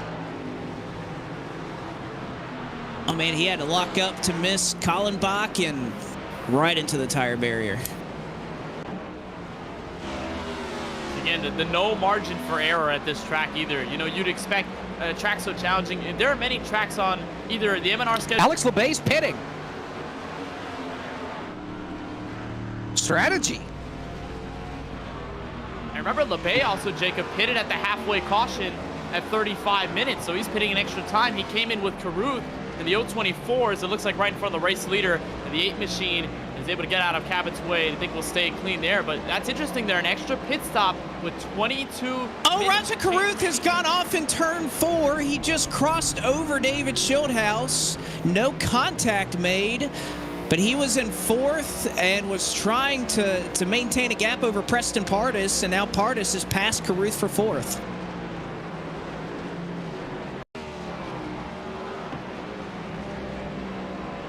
See it one more time.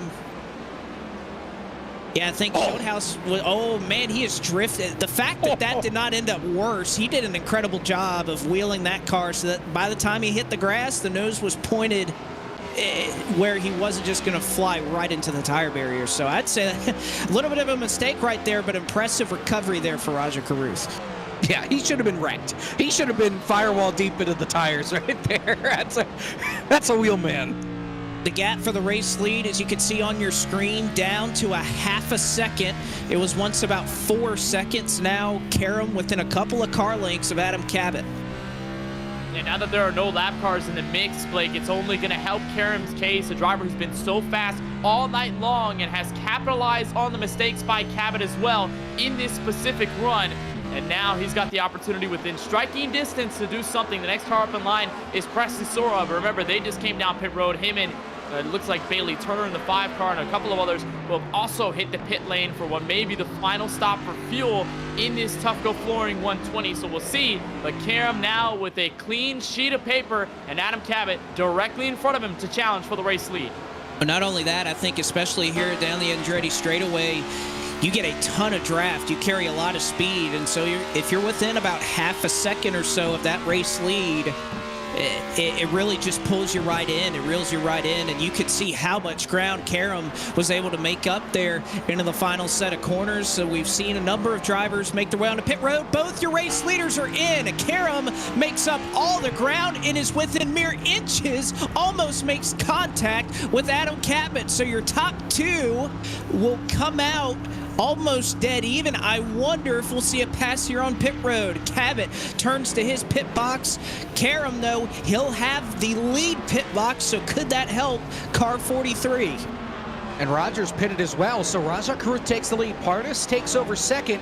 Let's take a look at the racer off pit road because it's coming. Cabot goes. He's going to beat Karam off pit road. Almost identical times in the box. In fact, Karam, his time in the box, 0.2 faster than Cabot. The difference was entry and exit. Cabot, 0.3 faster coming on and getting off of pit road compared to Karam. That's your difference, and that's going to allow Cabot to pull away just a little bit. Man, Karam did a heck of a job making up. Trouble, Sora. This is in the S's. Just got a little wide, and he's broken that thing. You can see the left front is not facing the correct way. That thing is mega broken for the Shaq Eyeglass 98. That is tough break for the reigning champion, defending race winner last week. Oh. And tough hit there for Presley Sora, who, again, I'm sure is very happy that he got that win last week with just 2 more races remaining before we start the Season 6 playoffs. So Raja Karuth inherits the race lead. He is going to stay out onto the racetrack. If he doesn't have to pit, he may be in a very good position. If he does, the battle is between Cabot and Karam has had a much better outlap than Adam Cabot, as he's made up nearly all the ground he lost in the pits. Going through lap traffic also played a factor in that as well. The 17 had many chances where he had to slow down and give up time to that 43, and you look on board with Karam just wheeling this thing, entering turn 2, a place where so many drivers have had a plethora of mistakes. They both go through cleanly. This is going to be a fantastic battle.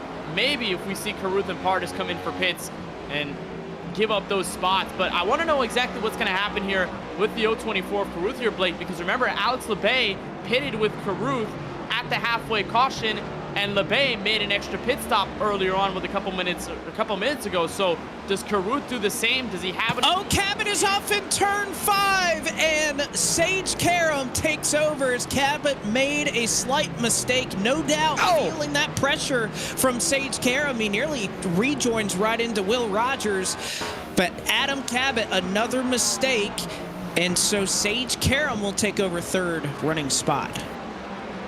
And he just drives it in and just gets a little too wide, and that's all it takes. As your race leader, Raja Karuth, is on pit road, and he slides it in on pit entry.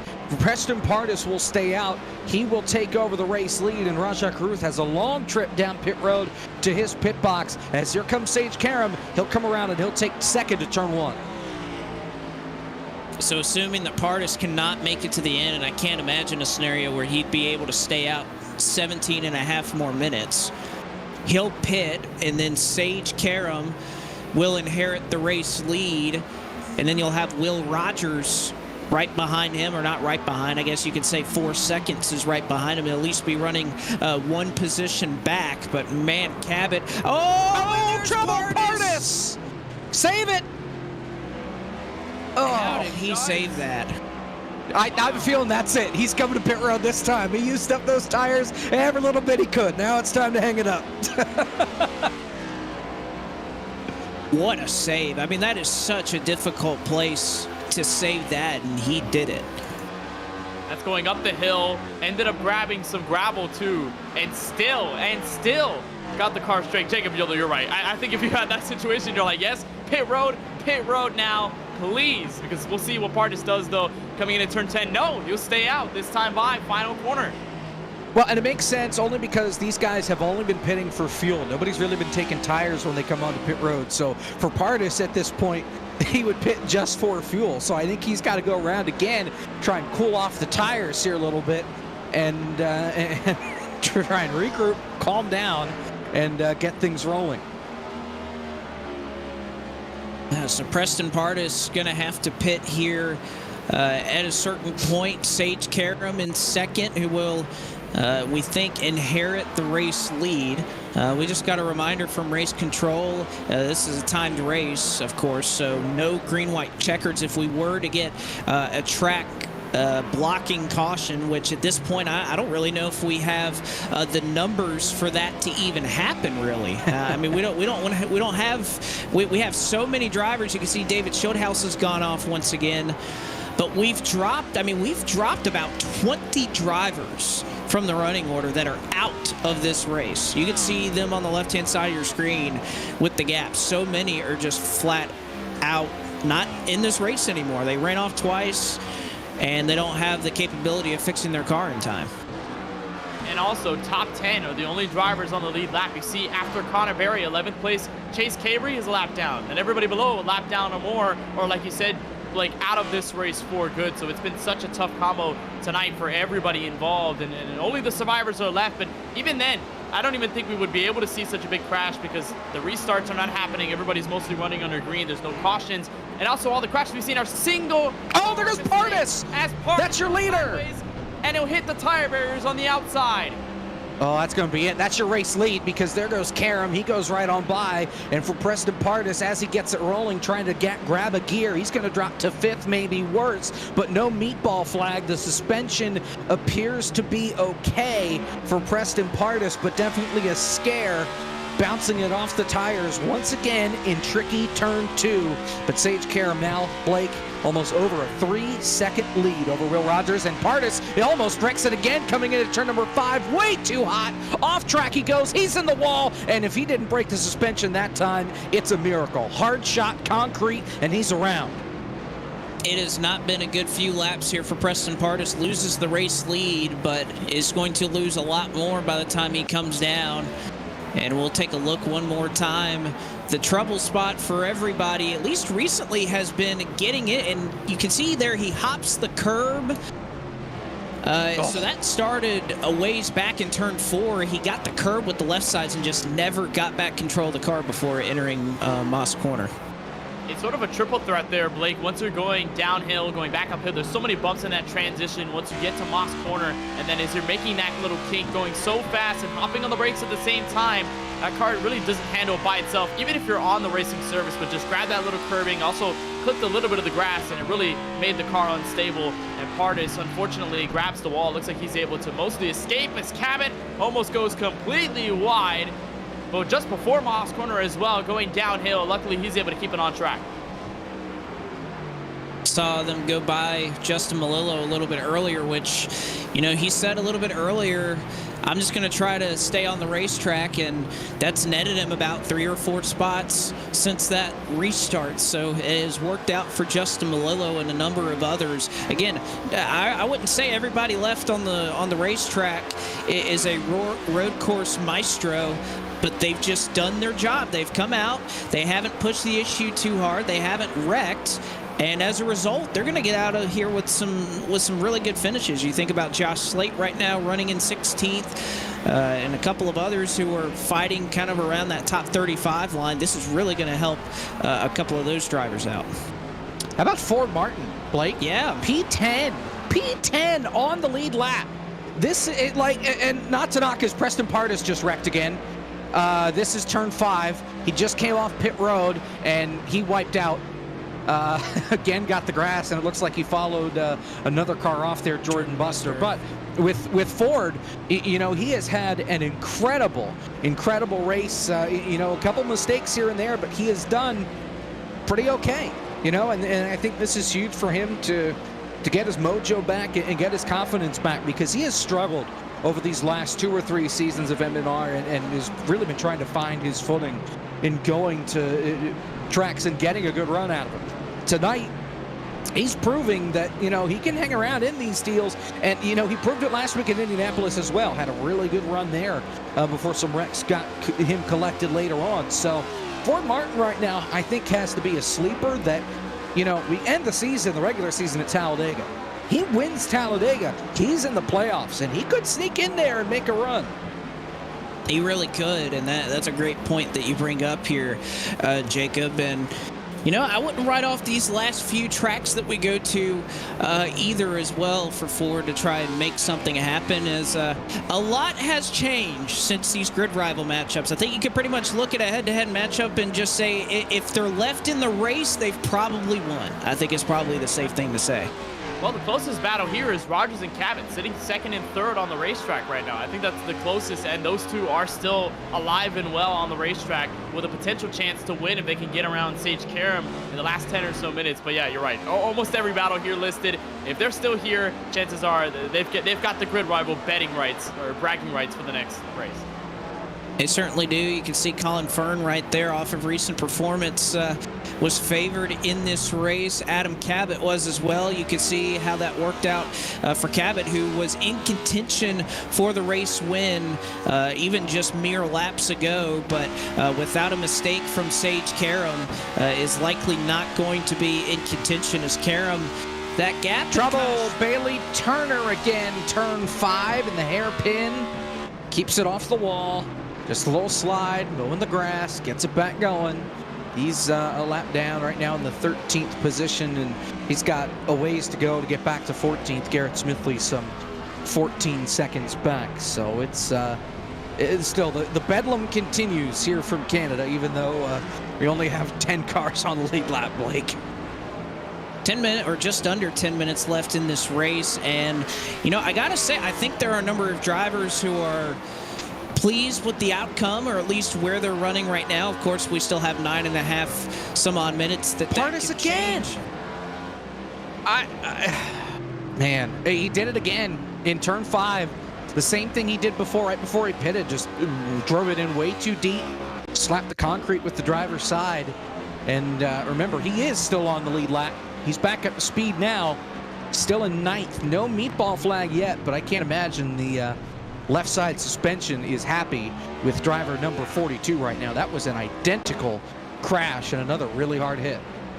Yeah, it's been that trouble spot for Preston Partis as of late, but I guess the point I was making before I get inevitably cut off by another crash was that Karam is not playoff eligible. So even if he were to win tonight in his M&R debut, he's not in a position to qualify for the playoffs. He would have had to have started at least half of the races in the regular season to be eligible with a win to make the playoffs. So I can imagine, Kenneth, there's a number of drivers who are kind of okay with that, because you don't get an automatic winner or somebody who's outside the top 12 to try and get into the postseason. And a number of drivers, as we were talking about, who are right around that cut line, Will Rogers being one of them, are very satisfied, I think, with a good points run tonight. Alex LeBay being another one. Raja Karuth, we know he's on the outside looking in right now. So a number of very solid points opportunities for these drivers should these the current running orders stand at the end as our final results. They got to be pretty happy with it. Yeah, for sure. It's also a double-edged sword as well. I mean, you look at Sage Karam, first ever start. This is someone like Corey Heim, in a way from last season where he was late in the season, obviously not eligible for the playoffs, came in and started winning and dominating races like Karam has done tonight from CTMP. But you look at the other side of Rogers' situation, even for Cabot as well, this could be a possible opportunity to be a winner if Karam, let's say, was not partaking in tonight's Tufco Flooring 120, and Rogers at the cusp of the cut line, he can immediately lock into the playoffs. Same deal for Cabot, who has the highest amount of points out of anybody in the grid, and just below all the drivers who have had wins in the first 5 races of the season. So you look at that as well, that the possible opportunity at a race victory was staring them in the eyes, but Sage Karam has been unbelievably fast, and we have to give credit to the 43 for being a masterclass of a driver all night long. He has done his job, and he just has to do it for a little while longer to try and win this race. But that battle for second is starting to brew up a little bit here. Will Rogers has not exactly driven away from Adam Cabot, and we could have a battle on our hands here about 5 seconds back from your race leader. And we'll see if Cabot has anything to say after making some of those mistakes, if he can try to get back up into second. Well, and this is the only battle on the racetrack right now, at least out of those that are on the lead lap. And even looking down through, I think it's the only battle for position between the entire field right now that's at least within a second. And Cabot has kind of been lurking around that half-second margin over Will Rogers. I feel like Rogers has been okay, and the only thing keeping Cabot back, maybe not the dirty air, but I think Cabot has made some mistakes, especially at this part of the racetrack. This is the spot coming up out of the Andretti straightaway where it seems like he loses a little bit of time to Will Rogers and then uses the rest of the course to reel him back in. See if he has enough to put together a number of solid laps. I mean, you think we're just under 6 minutes left in this race. They're running 1:18, 1:19 lap times. So you got to think you only have a handful or so of laps to try and get it done. But I think Cabot, there's a reason he's run down Will. And even Will that last time ran down your race leader, was just a touch faster. Karam in a little bit of lap traffic. He passed Robbie Lyons. He's going to have to go by Ford Martin here in a minute and put him a lap down in the 10th position. But I also think, Karam, you've built up a lead for yourself. I think Sage is probably going to take it a little bit easy. Adam Cabot probably not so much, as he has caught up to Will Rogers. Yeah, for Karam, Blake, in this case, he's on cruise control. He's on that Sunday drive because he knows, especially if he hears that the battle for second is closing in and Cabot may put something to Rogers here for P2 in the closing minutes, he knows that he can take it even more conservatively. He doesn't have to push the car all too much with that 5.6 second gap. And Cabot able to reel in the number 7 machine of Rogers, and will have a chance coming out of White's corner to be able to build potentially what might be trouble. Reed Wilson. Reed Wilson has gone off. This is again in turn 5 in the hairpin. He was running inside the top 10, and he just really overshot the corner, went hard into the tires. That suspension has to be broken, and it is on the left front. He's limping it back to pit road now. As here you'll see the replay. No contact, no anything. Just dips him right there, gets him loose, and he's off and hard into the wall. Looks like Raja Caruth may have spun off of turn 5, and he did. He looped it around a little bit, but again, still has about 10 seconds between he and Reed Wilson, so that spin will not cost him any positions. Just above 4 minutes. Oh, Caruth goes off again, though, off of turn 2, into the barrels. That may be enough to lose a spot. No meatball flag as far as I can see for Caruth, as he nearly makes contact getting back on. Gary Sexton had an issue, so we'll chronicle that. But now the battle for second is on, and oh, it is a meatball for Raja Caruth. Yeah, I didn't think that contact was bad enough to break the suspension, but turns out the suspension on Raja Caruth's car was made out of aluminum foil and toothpaste. It did not hold up.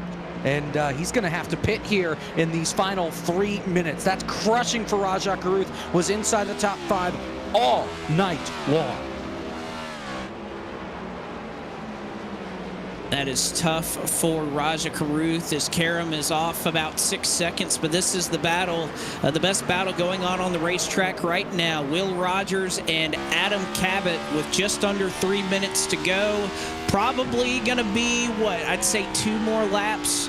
Or if the checkered flag waves, I don't believe we get the white flag when that timer runs out. We get the checkered flag. So you probably have, yeah, I'd say another 2 laps if you're Cabot to try and make something happen here. It's going to make things more interesting as Ford Martin, the lap car, I think just got in front of the number 7 machine as they come up the Moss corner. The 17 is there, but cannot do anything to shake the 7 Rogers for the moment. I was about to mention that Cabot ran a little wide off of turn 2 and got loose coming out of Quebec corner turn 3, so had some problems catching up to the 7. Now has reeled them in, and on the Andretti straightaway, like you said, Blake, with the final opportunities, looking him dead in the eye to get around for P2. A solid couple of corners there for Will Rogers, able to stretch back out over Adam Cabot just a little bit. It's kind of the front end of the racetrack, I would say. Cabot has the advantage, and then the back end of the racetrack, the backhand set of corners for Will Rogers, where he's able to move that 55 Toyota just a little bit away from Adam Cabot here. But just about a minute and a half left. We'll try to watch this race for second, but guys, I think we got to give a nod to Sage Karam as well, who has just been so consistent at this road course tonight. Not only has he had the pace, but he has not made the same mistakes that we've pretty much seen everybody else make, whether it's even Rogers or Cabot, who are running second and third, even Alex LeBay. Karam has matched his pace with no mistakes so far and just has a little bit further to go up the road to try and get the job done. He had the misfortune of dirty air, and that was really it after the first green flag stop that we had before the caution. So other than that, he has been perfect all night. He has been the fastest car, and we think here, coming around through the final couple of corners, that he's going to get the white flag this time by. So this should be the last lap of the race as he gets into some lap traffic. Matt Stallneck, Preston Pardis. Stallneck heads to pit road, and this is it, the last lap here from CTMP. White flag in the air, one more trip around in the Tufco Flooring 120 for Sage Karam. They'll also see the white flag for second position right now. Will Rogers and Adam Cabot, one more chance to try and get it done. And guys, I have to remind you, this is Canadian Tire Motorsports Park. We've seen a number of aggressive moves into turn 10. So if Cabot is close enough in striking distance, do you think we see that out of these two? We probably might, but I think the biggest bet for the 17 here, Blake, is turn 5 and Moss corner. That's been the best braking zone for the 17 in this last run against the 7 Rogers. They'll come down the hill, they'll go back up, and it looks like Rogers goes for a slide into the braking zone. Cabot will go. Will he strike here? The answer might be yes, and to the inside he'll go for second. Oh, Rogers made a mistake there getting into Moss corner. Adam Cabot takes advantage and goes through to the second position. Does Rogers have anything left, though, for Adam Cabot? We'll see if he's willing to be the driver who gets it done. He has a 0X, but into the final two set of... Well, yeah, exactly. Into turn 10 for the final time. Checkered flag in the air, and Sage Karam will win the Tufco Flooring 120 at Canadian Tire Motorsports Park and will go to victory lane in his M&R debut. Adam Cabot just behind them will hold on for second. Will Rogers in third. Alex LeBay finishes in fourth, and Joey Padgett, as of now, he still has about 20 more seconds left in his lap, will complete your top 5 if he is able to hang on. But guys, it is all about Sage Karam tonight. A dominant performance, and again, mistake-free. That was the difference. You have to give props. Despite all the trials, all the lap cars, the drivers going off track, even in front of Karam, he never got unfazed. And Karam, in his first ever M&R start, just smoothly moves to victory lane. A fantastic race put up, and really probably the only perfect driver all race long. And you have to give all the props in the world to the 43. Another different winner, the 6th different winner in our first 6 races. So again, no repeat. And again, much like all the other races we've seen, Blake, we continue to see many different outcomes. And I think that's only going to make the race for the playoffs much more dynamic and much more intense.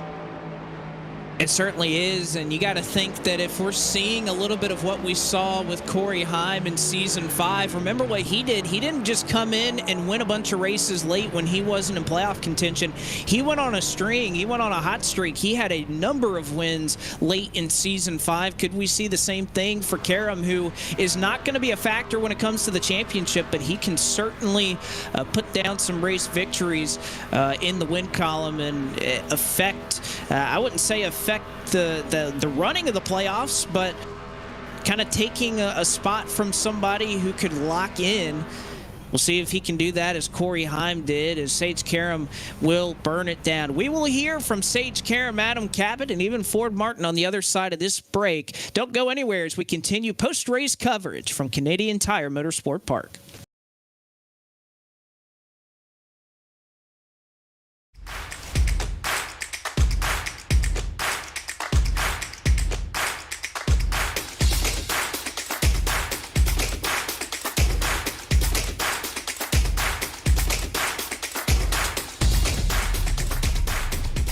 Visit our website at tufcoflooring.com.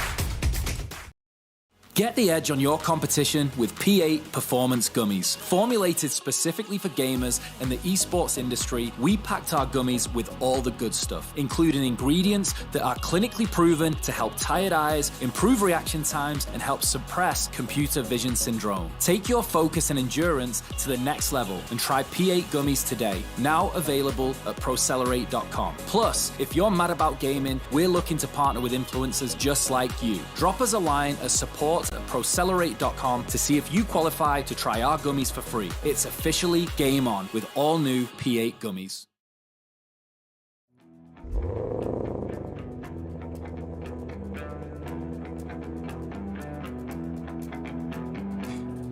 I ain't trying to bring you down, but for real, you might as well give up now. Think you got a chance, but I don't see how. Got a real tight grip when I hold that crown. My life been good and bad and all around. The more things I lost, the more I found.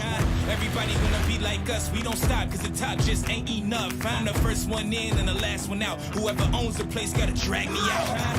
Came here ready to fight on this night, you better just run for your life.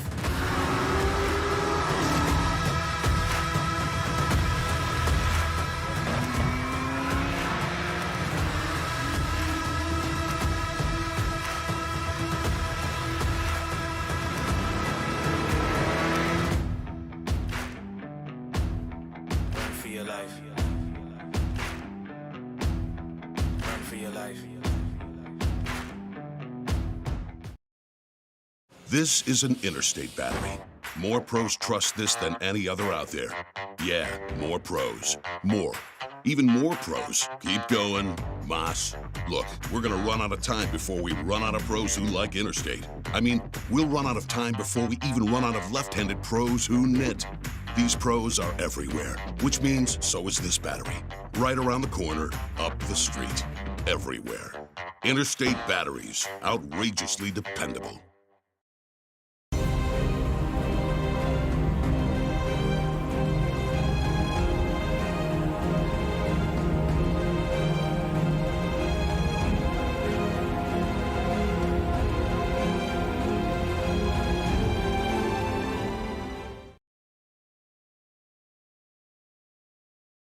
Back with you here on Podium Esports for live coverage of the post-race show here today from Canadian Tire Motorsport Park. As you can see, the running order, and there's a lot to cover here, Kenneth. Sage Karam, your winner. Adam Cabot, second. Rogers, LeBay, and Paget, your top five, as we call it across the line. Raja Caruth falls back to sixth, but a solid point stay nonetheless. Connor Berry finishes in seventh. Reed Wilson, eighth. Preston Pardus, the final car on the lead lap, in ninth. And Ford Martin, one lap down, but he brings it home in 10th.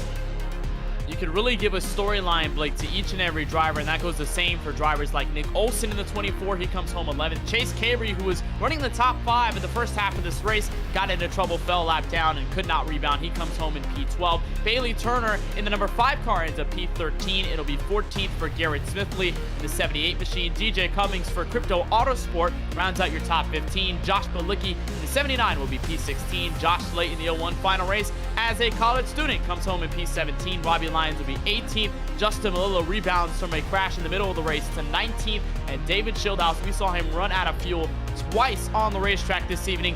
He brings the 20 car home inside the top 20.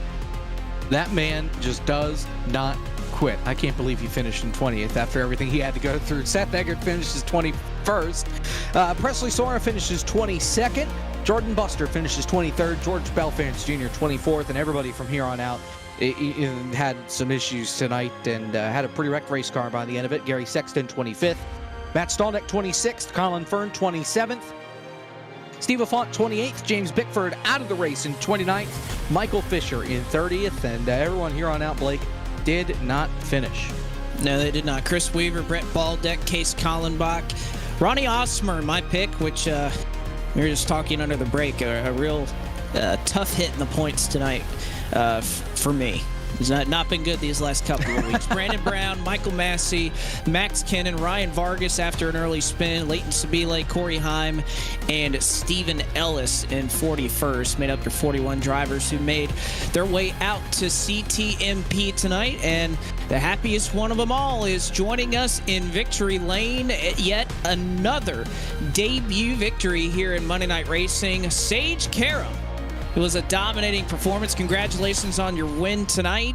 How fun was it to run a combo that I'm sure is a little bit different for you, these next gens here at Canadian Tire Motorsport Park? Yeah, no, it was a lot of fun, to be racing out there with all those guys. That's one of my favorite tracks in the whole entire world. So I always just loved getting able to run anything there. And, this was really the first time I dabbled with the next gen car on iRacing. So on a road course, that is. So it was a lot of fun. It was really cool. It's a lot different from what I'm used to as far as the Xfinity stuff. So, it took a little bit getting used to, but once we were able to kind of lock it down a little bit, it felt pretty good. It seems like everybody's kind of tabbing you as an up-and-comer here on the real-world side of things. How much does iRacing and being able to kind of experience, these, of course, it's a little bit different than real life, but to get that experience in something that you haven't run in the next-gen car, how much does that kind of help you prepare when you're looking forward to these race weekends in NASCAR? Yeah, I mean, for me, NASCAR is a completely different world, and I'm learning so much, and I'm basically learning from the ground up again. And a lot of the tracks I go to, I've never been to. I've been to a lot of racetracks in the country, but, that's on the open wheel side.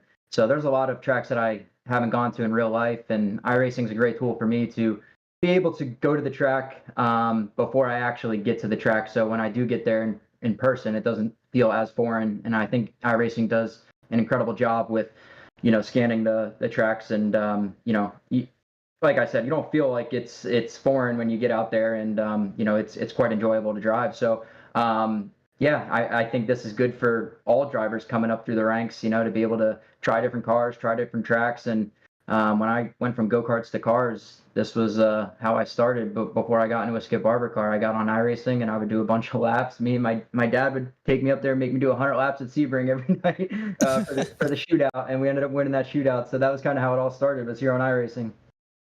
That's an awesome story. Well, Sage, I hope that we see you out here more. I know this is an M&R debut for you, and it's victorious, but I hope that we see you out more. We got a lot of exciting combos coming up. So congratulations on your win tonight. And again, I hope we see more of you here these next few Monday nights. I'll definitely be back. Thank you, guys.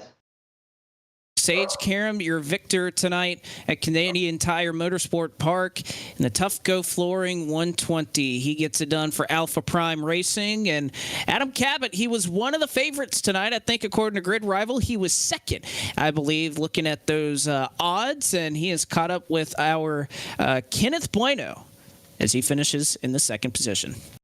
Indeed, here with Season 4 champion Adam Cabot, who comes home in P2, one of the fastest cars all night long. And Adam, I would usually ask you what were the keys to success, but I think in tonight's context, what were the keys to survival here at Canadian Tire Motorsports Park? Well, right now I've got the finishing order up on my screen. I see 9 cars in the lead lap and 5th place 47 seconds back. So honestly, I'm going to have to take a look back at that replay and find out what happened. But it was like a mix between a multi-class race and a demolition derby out there tonight. We had cars like literally 20, 30 miles an hour off the pace, which was unfortunate because it seemed like when I was leading, I would catch them in the absolute worst spot. And, I'm trying not to be overly aggressive, but they're just like, pretty much completely stopped in the racing groove, and definitely slammed into quite a few of them and gave up the big lead that I had over Sage. And then eventually I messed up in the keyhole, which is what happens every time. I think I've raced here 3 times, and that's the 3rd time that I've literally given away a win going off the track there. So it's tough because it's a corner where if you hit it right, you can take the risk and gain pretty much like a full second. But you're playing with fire. You just go off go in there a hair too hot, and you put a wheel off, and you're pretty much done. But yeah, I mean, key to survival. Obviously, everyone's probably gonna say the same thing, which is just keep the tires on the racetrack. But I guess that was easier said than done tonight. But overall, great run. I should be happy, but I mean, I really don't have any business running with these guys on a road course. So it's really cool to have the speed that I have. It's kind of come out of nowhere with this next gen car. It's just really clicked with me on road courses and have a blast driving them. But it seems like I'm kind of cursed not to win a race in them. So no matter what league I'm in, but we'll hopefully figure it out and get to put a full race together. But I guess I can't be too upset losing to someone as talented as Sage Karam. So congrats to him, and we will move on with the second place finish. And I think that'll give me the point lead. So I'll try not to be too down about that mistake at the end. Indeed, that's true. You were the highest driver in on points coming into tonight's race. It looks like, obviously, with everything that's happened and where you're finishing P2, it's going to be the same case. Now we head into the final two races of the regular season. 87's at Auto Club, Next Gen's at Talladega. What's your approach to lock into the playoffs on points or get a win before the regular season closes? A win would be fantastic. But right now, the goal, honestly, is to win the regular season championship, since I think with the drop week, I was a few points behind Presley Sora, and I'm looking at the top 10, 15. I don't see his name. So, 22nd. All right. So he had a bad night. That's good for me. Pick up some positions on him there. Hopefully just get good finishes these next two races. I really want to get a win. It's been a while, but if I get that regular season championship, I think that's 3 bonus points for the playoffs. And anytime you can get any bonus points for the playoffs, it's a big head start in these guys. Well, nonetheless, I know that you got a top 10 at Indianapolis 1 week prior, top 2 here tonight from Canadian Tire Motorsports Park. A fantastic amount of momentum you're building for the end of the regular season. Adam, on behalf of our team at Podium Esports, congratulations on the P2 effort here from Bowmanville, Ontario, Canada. We'll see you in 1 week time at Auto Club. You got it. Thanks, Kenneth. That's a 17, Adam Cabot, fast all night long and comes home in P2 out of the drivers in the running order. We'll talk to a driver, though, who finishes inside the top 10 and definitely worked for every last position. It's Ford Martin who comes home inside the top 10. Jacob Hitz, you're caught up with him. Back-to-back great runs here in M&R. A strong run last week in Indianapolis, and the Indy car is a top 10 here tonight. You're clinging to the lead lap for most of the night tonight here from CTMP. And Ford, it seems like the old Ford Martin that we saw in Season 1, Season 2 of M&R that was up at the front in contention for wins. Seems like that Ford Martin is back, huh? I guess I guess the competition has stepped up, and it's made it where I've had to step my competition up. I will say, though, you started the season with the 6. We went on a stretch of races where I couldn't get past 25th. And in the last 2 races, I've been running at Fox Sports. Now I've been running my Next Level Racing rig, and I am having back-to-back top 10s, I think, for the first time since Season 2. So I got to give a big shout-out to Next Level Race for sending this rig. It must be good luck, something, I don't know, but yeah, it's great. I had a good strategy there, and to stay on the lead lap, taking fuel only. I didn't take tires the whole night. Took fuel only that green flag stretch, and when they pitted, it was only 13 cars in the lead lap, and I was one of them, so it kind of worked out. Now, did I understand through the iRacing chat that you had some assistance in at least making the call strategy-wise tonight? Yeah, had a little help. I tell you, Colin Fern definitely told me, he's like, hey, tonight, you gotta, he said, tires tonight. I don't think you need to take tires at all tonight. And I said, really? Really? And I listened to Colin. I was messing the chat saying, thanks, Gil, and everything, because I can't tell everybody in the chat, thanks, Colin. Gil, my father. But thanks, Colin, because I don't want to, make Colin's ego bigger, obviously. So it's a big help to him. He helped me out a lot with that, and a lot of practice time, and Dad did send me a message before the race: just stay on track and you're gonna have a good race no matter what. So followed his advice tonight, and how about that, P10? Well, congratulations on the top 10 tonight. Now, I'm curious, 87's at Auto Club next week. What's your mindset going into that? I'm really excited. I think it's going to be not only a great race, but I've always run well in the 87s. At Michigan, I had I think maybe 2 seasons ago at Michigan, that's somewhat similar racetrack. Ended up, running top 10 almost all the race, and got caught up in a late race wreck. And I cannot wait. This is one I had circled on the calendar, which I think is not only, like I said, produce great racing, but it's going to be a great race. So I am pumped. I can't wait. It's going to be a lot of fun. So I think we're going there. I never thought I'd be in this position to be here on the playoff bubble. So now it's time to really just lock in here. Not only trying to make sure these drivers in our league are happy as being the league owner, but also try to focus on the playoffs. So we'll see what happens.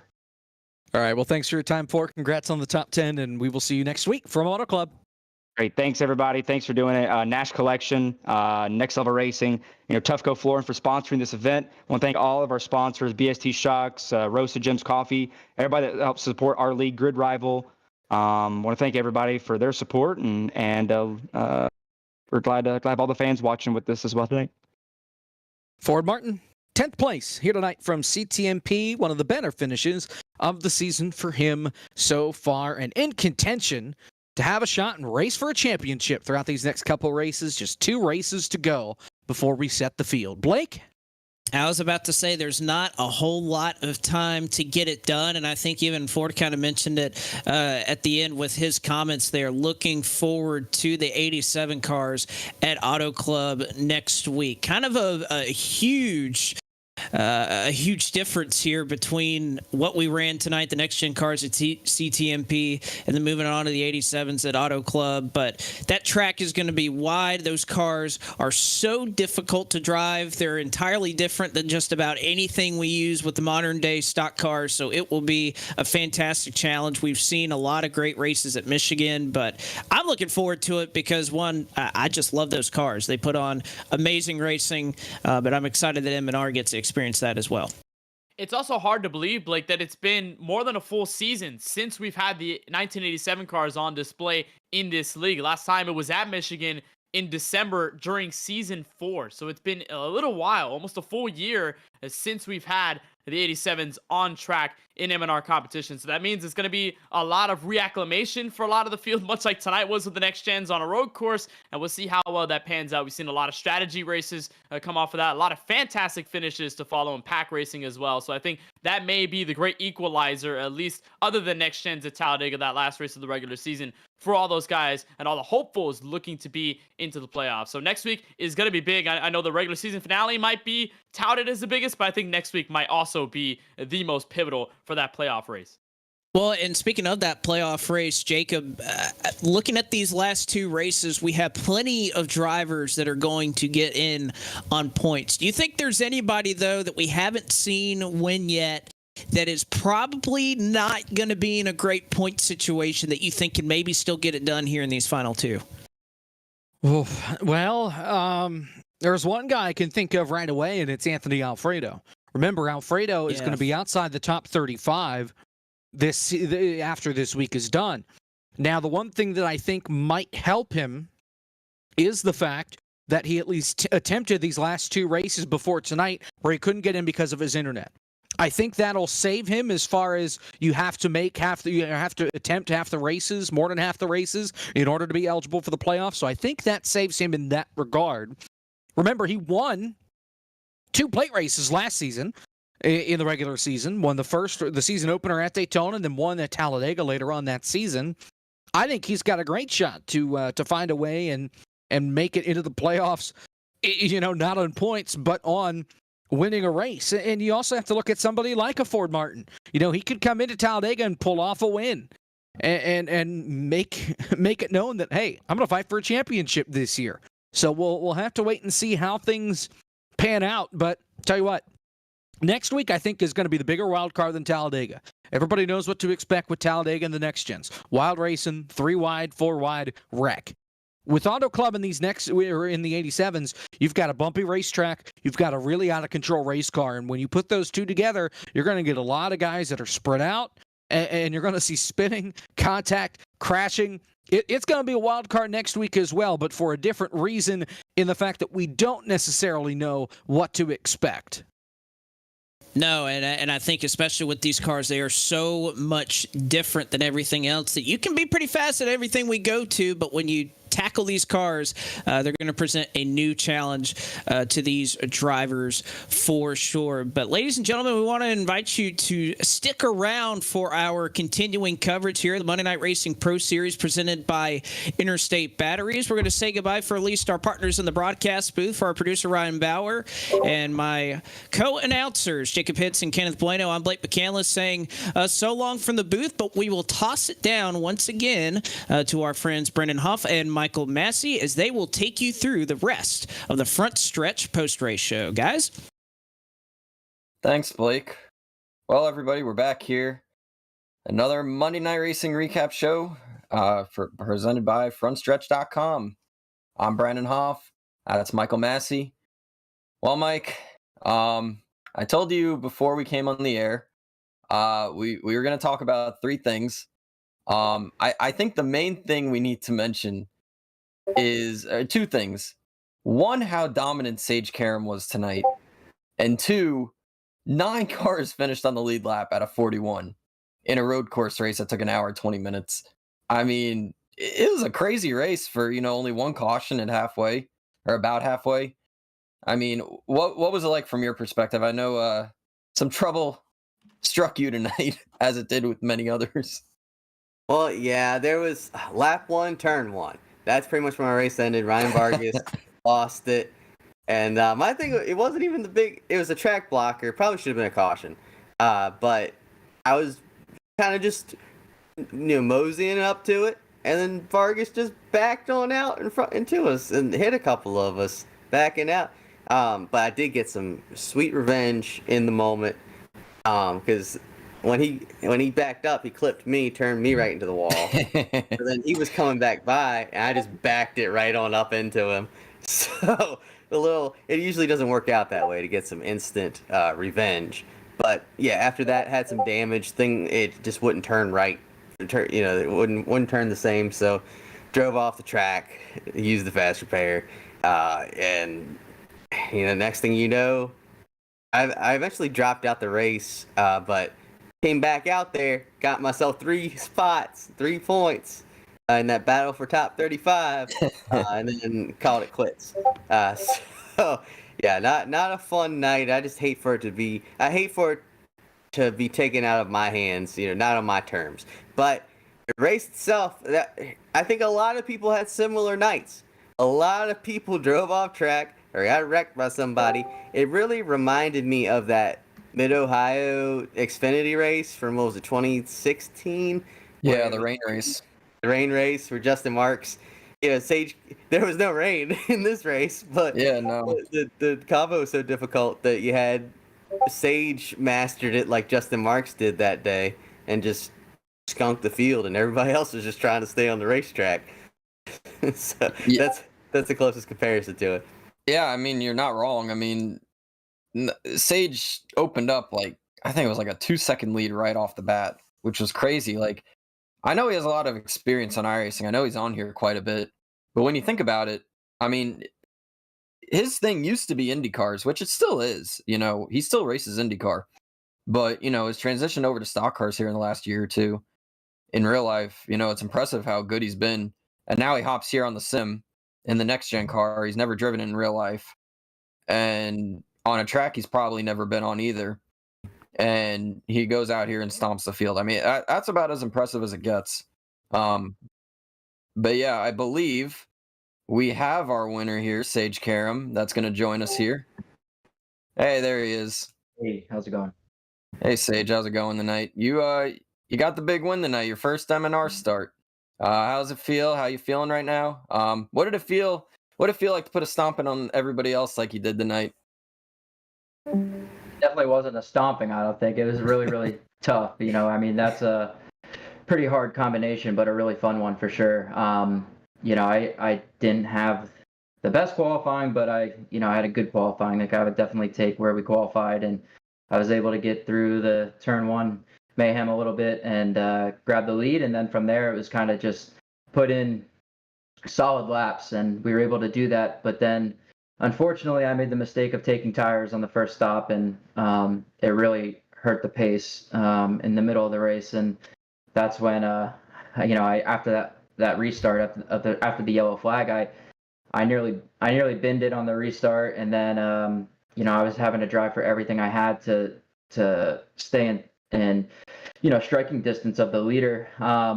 And I knew it was going to be really hard to get around him, but I just had to try and stay as close as I could and hopefully make a mistake. And fortunately, that is what happened. But I wanted to see what would have happened if we would have been able to race that one out at the end, and I think it would have been pretty exciting. But overall, I mean, it was a great experience, a lot of fun, and I can't wait to do more with these guys. Yeah, explain that situation for the viewers that aren't familiar with it. Basically, it seemed like the tires would hold up, and you were kind of in worse situation if you put new tires on, right? Because they'd be cold, and then plus the time it takes to actually change tires. Is that kind of what the situation was? Yeah, I mean, I had a pretty decent margin when I came in to the pits, and I do not believe Raja took tires, and he cut that distance to me, more than half.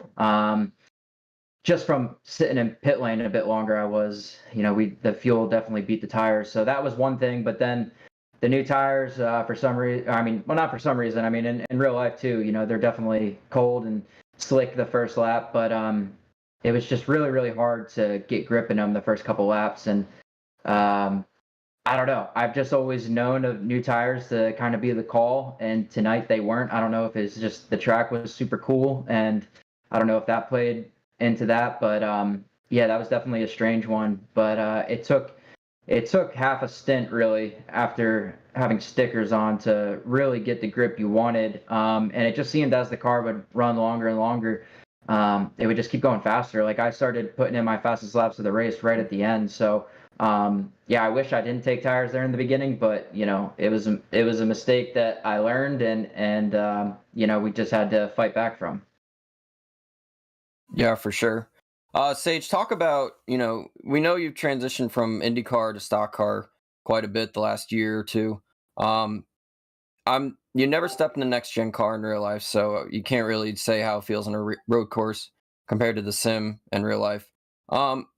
How much of that real life experience do you think paid off tonight on a road course? Because you did drive an Xfinity car on a road course this past year. So how did that experience, you think, help you? Yeah, I mean, definitely the Xfinity car is quite different from the next gen, handling wise. But it did definitely give me some, things that I knew going ahead of time, like just with stock car stuff and with braking and shifting, stuff like that, that I wouldn't have known if I didn't race in real life. So, that definitely helped. But I think what iRacing does really, really well is the scans of the tracks. They do a great job with that, and the tracks are super realistic. To the part where I really do use iRacing as a tool to learn places that I haven't been. This track in particular, I've been to in real life, and I've done a lot on the sim as well. I raced IMSA at this track, and also some open wheel stuff. So I have some good memories at this place, and it's definitely one of my favorites. So when I saw they were coming here to race, it was definitely one I wanted to get involved with, and I knew this was going to be a decent one for me, just because when you go to a track that you like, just that confidence helps. But I didn't think I was going to be able to pull out a win. So it was really cool, and there's a lot of really good drivers that are in this series, and like I said, it was not easy. I had to be on it every single lap, and every lap you feel like you've made little mistakes, and those little mistakes were so on the edge of ending it. Yeah, so it was recently announced, a week or so ago, that you're coming back to run some races for Alpha Prime. What I think all the fans at MNR are kind of wondering is, why in the world do you want to work with David Schildhouse some more after this past year? David's a good guy. I'm not gonna bash, but no, he's a good dude, that I met obviously this past year racing with Alpha Prime Racing, and that kind of not really knowing each other grew into a friendship quite quickly, and he was actually the one who kind of pushed for me to come race this series on Monday nights here, and it's been a lot of fun, obviously. But we've been joking. He kept joking with me like, "Come on, like let's come race," and I was always like, I'm gonna bring the smoke. Are you ready for that? And he said he was full ready for it. So I brought it tonight for him. So I hope it's all good. Yeah, I'd say so. I saw on Twitter a while back when you tweeted the pen emoji, and his reply to it is, "Oh, you're announcing that you're signing with Monday Night Racing."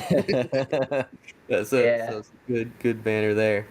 But yeah, once again, congrats on the win. Slow down a little bit next time you're racing with us, okay? Okay. Easy. Yeah, no, the road courses I think will definitely be my strong suit. The oval stuff, I'm not like that tonight. So especially the 87 car. I don't even know if I own that car, so I got to get working on that. Oh, get ready for that, because unrestricted over 200 mile per hour speeds, those things are a handful too. It's fun. It's fun. It is. You're gonna have a good time, especially at Fontana. Yeah, that's a track I've been to in real life as well, so I like that place. For sure. Yeah, for sure. Well, congrats, Sage. We thank you for joining us tonight, and looking forward to next week. Yeah, sorry about the dogs in the back, but yeah, I'll be there for sure. All right, sounds good. Thanks, guys. Yep, thanks. Sage Carroll. He says he didn't. One. Yeah, he didn't say he said he didn't put a whooping on the field, but I mean, let's face it, it pretty much was. But our next guest tonight is going to be Alex LeBay, fourth place finisher, I believe, tonight. There he is. Hey, Alex, how's it going tonight? Hey, pretty good. You guys? We're good. We're good. Well, not as good as you getting that top 5 on the night. Yeah. How did you feel? Did you want more, or were you kind of happy with the result? Nah, for sure. Qualified on the pole, and I just made a mistake early. I forgot on a cold tire. I spun it in the backstretch and hit the front end pretty good, and for some reason it just wouldn't take the fast repair. So I just felt like I was probably given like 2 to 3 tenths every lap. This car was just not optimal, but it is what it is. My mistake. I just make too much mistakes, especially in that league. I don't know why. I think it was Daytona, qualified on the pole, was running out front and did the same thing on cold tires after a pit stop, and cost me a win or a good result. But it was a lot of fun. But I would have definitely liked to win it, especially at Motorsport. It's one of my favorite tracks. Yeah, I was gonna say it's I don't know if it's a home track to you. I know it's Canada, but it's as close as it's gonna get, I guess, for NASCAR, right? But yeah. But talk about your season. I know you're pretty solid on the points. I believe you're in the playoffs right now, especially after 4th tonight. What are you got 2 races left now to the playoffs. What are you most looking forward to? I know it's going to be a tight points race until the end here. Looking forward to the 87 card next week. I know that. And then I believe it's the wild card for everybody, the next gen Dega. So what are you looking forward to here? I won't be there next week, so that's going to be a bummer because and I already missed a race earlier in the year.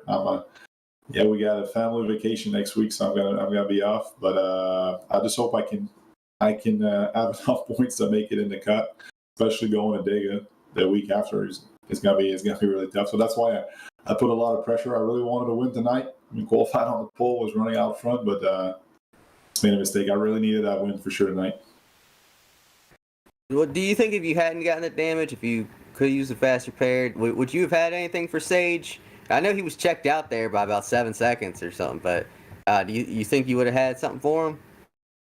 I think so. I mean, I felt like I had a really good speed in practice. Just I don't know. I just felt like I was always like 2-3 tenths off from where I should be from where I was in practice. So I don't know. It's really weird because we took our fast repair like in the middle of the race, and it just wouldn't take it. It was always staying there, and it was. Felt like I always kept the damages, but I don't know. It's hard to say. It'd be easy for me to say that I would have something for him, but Sage was really good. He was really consistent, didn't make any mistakes, and he had a really strong race, so he would have been really hard to beat. Yeah, for sure. We asked Sage this question about his real life experience, kind of translating over to the sim. I know you've been in stock cars now for a few seasons. Sage transitioned from IndyCar to stock cars here in the last year or two. Talk about Motorsport and how it kind of, I guess, how similar it is on iRacing to what it is in real life from your standpoint. And I know you probably have tons of laps on the track there in real life. But how close is it, you think? I know Sage was saying how iRacing, he does use it as a tool for his real life racing. What about you? How does it feel like it compares?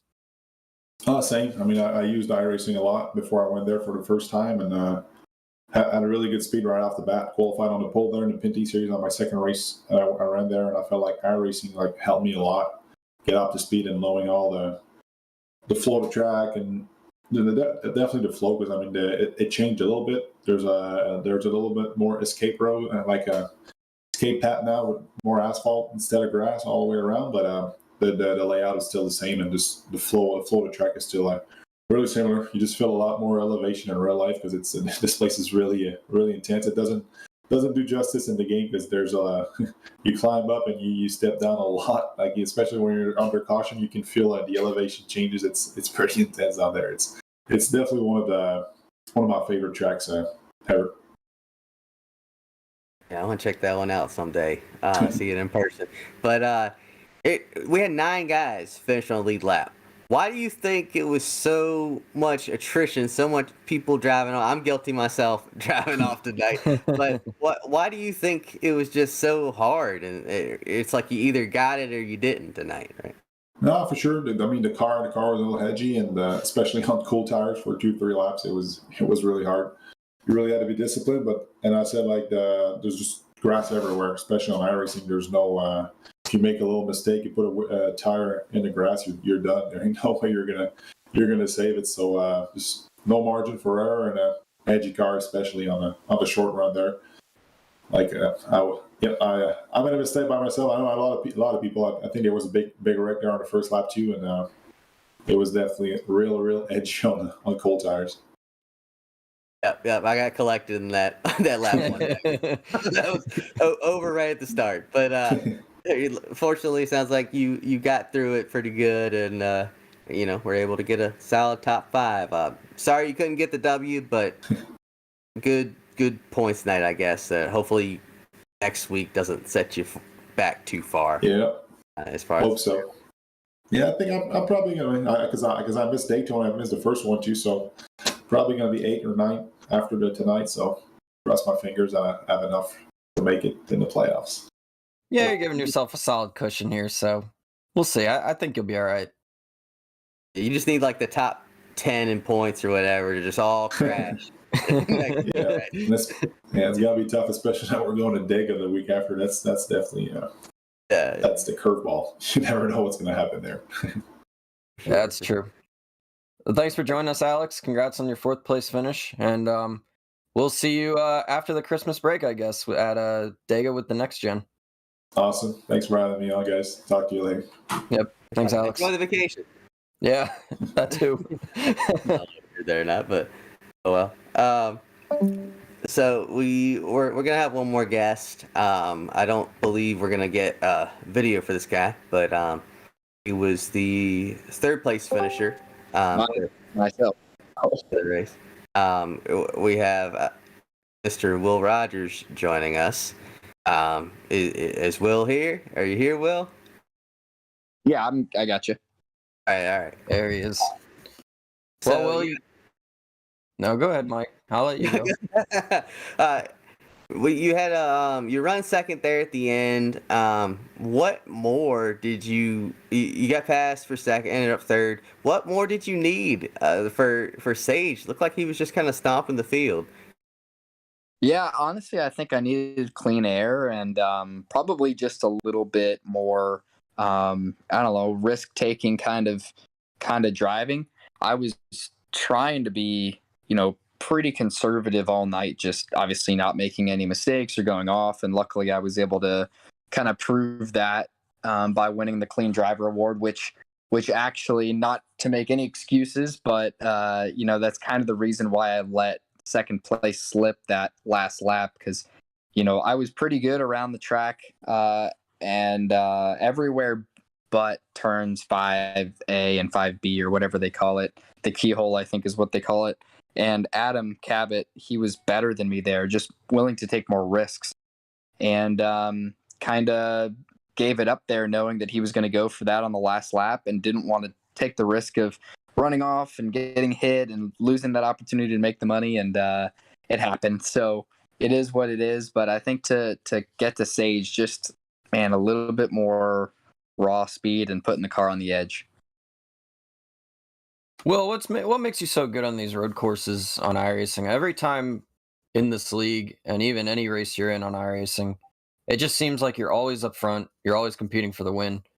What's the secret? I mean, if it's not secret, it's all skill for the most part, really. But what makes you so good at these types of tracks?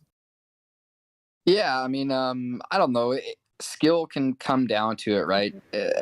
At the least, somebody has to understand racing and racecraft and understand what this move does for your lap right now and in the future, and what it means for everybody around you. So, you have to have a little bit of that awareness and skill, if you want to call it that. But I think most of road racing is a mind game. Like on circle track racing, unless you're Kyle Busch or somebody like that, you're kind of always on the reactiveness or the defense. As where in road racing, I feel like if you can take that mindset and change it to the offense, like, okay, I'm going to make this move on this lap, so in 5 laps I can make this move, right?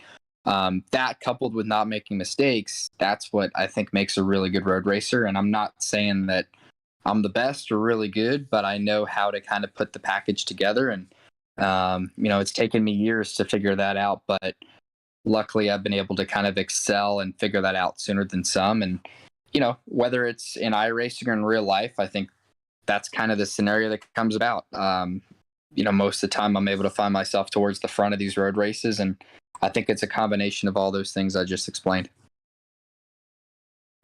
Yeah, for sure. It shows, the skills show on a night like tonight where we had 9 lead lap finishers.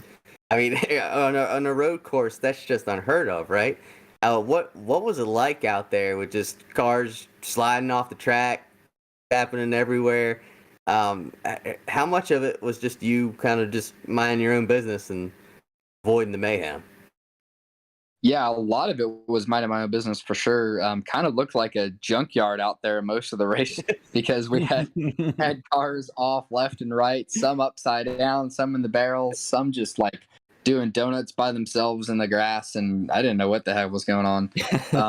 But the lap cars too were really difficult tonight because with that car on that track, Motorsport will forever be one of the iconic tracks that were deadly back in the day in Formula One and such. And I think it's because it's such a fast racetrack with so much risk. The grass is so close, and of course in the game, kind of just like real life, once you touch it, it takes you off into the wall, and the walls are close. So, I think that's probably why that was that way. And then when catching lap cars, it was so hard to get around them because some guys are aware, some guys aren't. And just trying to mind your own business was kind of the name of the game. So yeah, it was exciting all night trying to dodge people and also see everybody off exploring in the weeds. Well, thankfully you weren't one of the drivers there exploring in the wall and the weeds and the grass and the sand, whatever you want to call it. But you came home with a top 5 finish, and I know I heard you a little bit before we started this show about your points position. Pretty big finish for you tonight. As we are getting close to the playoffs, we have 2 races to go. How do you feel now? You got your top 3 finish tonight. You're going to the 87 car at Fontana. I mean, how are we feeling? Yeah, I feel decent, I guess. The last few races have been kind of up and down for me. I feel like we started pretty good early on in the season and then had a slump there, but luckily this is a little bit of a rebound. I feel like the 87s at Fontana next week are not only going to be fun, but it could also be really rewarding. But I know it's going to be a difficult race, kind of polar opposite than tonight. So, I hope it gives me enough padding more or less to kind of get into the playoffs, either well into it or just into it with barely enough points. I feel like that's what tonight's really going to help with. And looking forward to next week. We'll see how that goes at Fontana. For sure. Now you let Adam Cabot get the points, but you got the money, as you said. What are you gonna do with that luscious $100 bill in your pocket? Yeah, actually, so I let Adam go for that, thinking that no one won it last week. I didn't realize that Presley Sora won it at Indy, which I couldn't imagine anybody winning it there because that was such a horrific race. I feel like for everyone, but turns out I only won $100 instead of the 400, which it's all good. Happy for that. I just got invited to Ford Martin's Poker Night League, and I think I'm gonna go drop that $100 on the league and see if I can walk away with a little bit more. But knowing my stats in the casino, I'll probably lose it all. So, but it'll be money well spent. Oh no! If like 10 years from now you're like a degenerate gambler or something, we could point to this moment in time, right? Yeah, and I'm gonna blame Ford for sure. There you go. Always blame Ford for everything. Ever. Always the scapegoat. There's nothing wrong with gambling from time to time, but as long as it doesn't turn into an addiction, I guess it's okay, right? Yeah. Yeah, for sure. Unless you're really good at it, an addiction, and you can make a ton of money at it. By all means, make it your profession. Yeah, I know a few people like that, so I'm not one of them, unfortunately. You wouldn't happen to spot for any of them, would you, Brandon? I might just somebody. Yeah.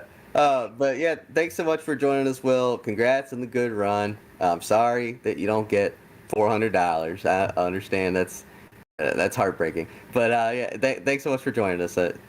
Best of luck in your playoff chase. All good, guys. I appreciate the invite to be on here. Hopefully, I'm on the show again soon. Appreciate it. All right, thanks, Will. Thanks. I'm sure he'll be on sooner than later. Oh, he will. No, I think he'll win a race, honestly, before long. He might win, or did he win? Did he win already this season? No, he didn't.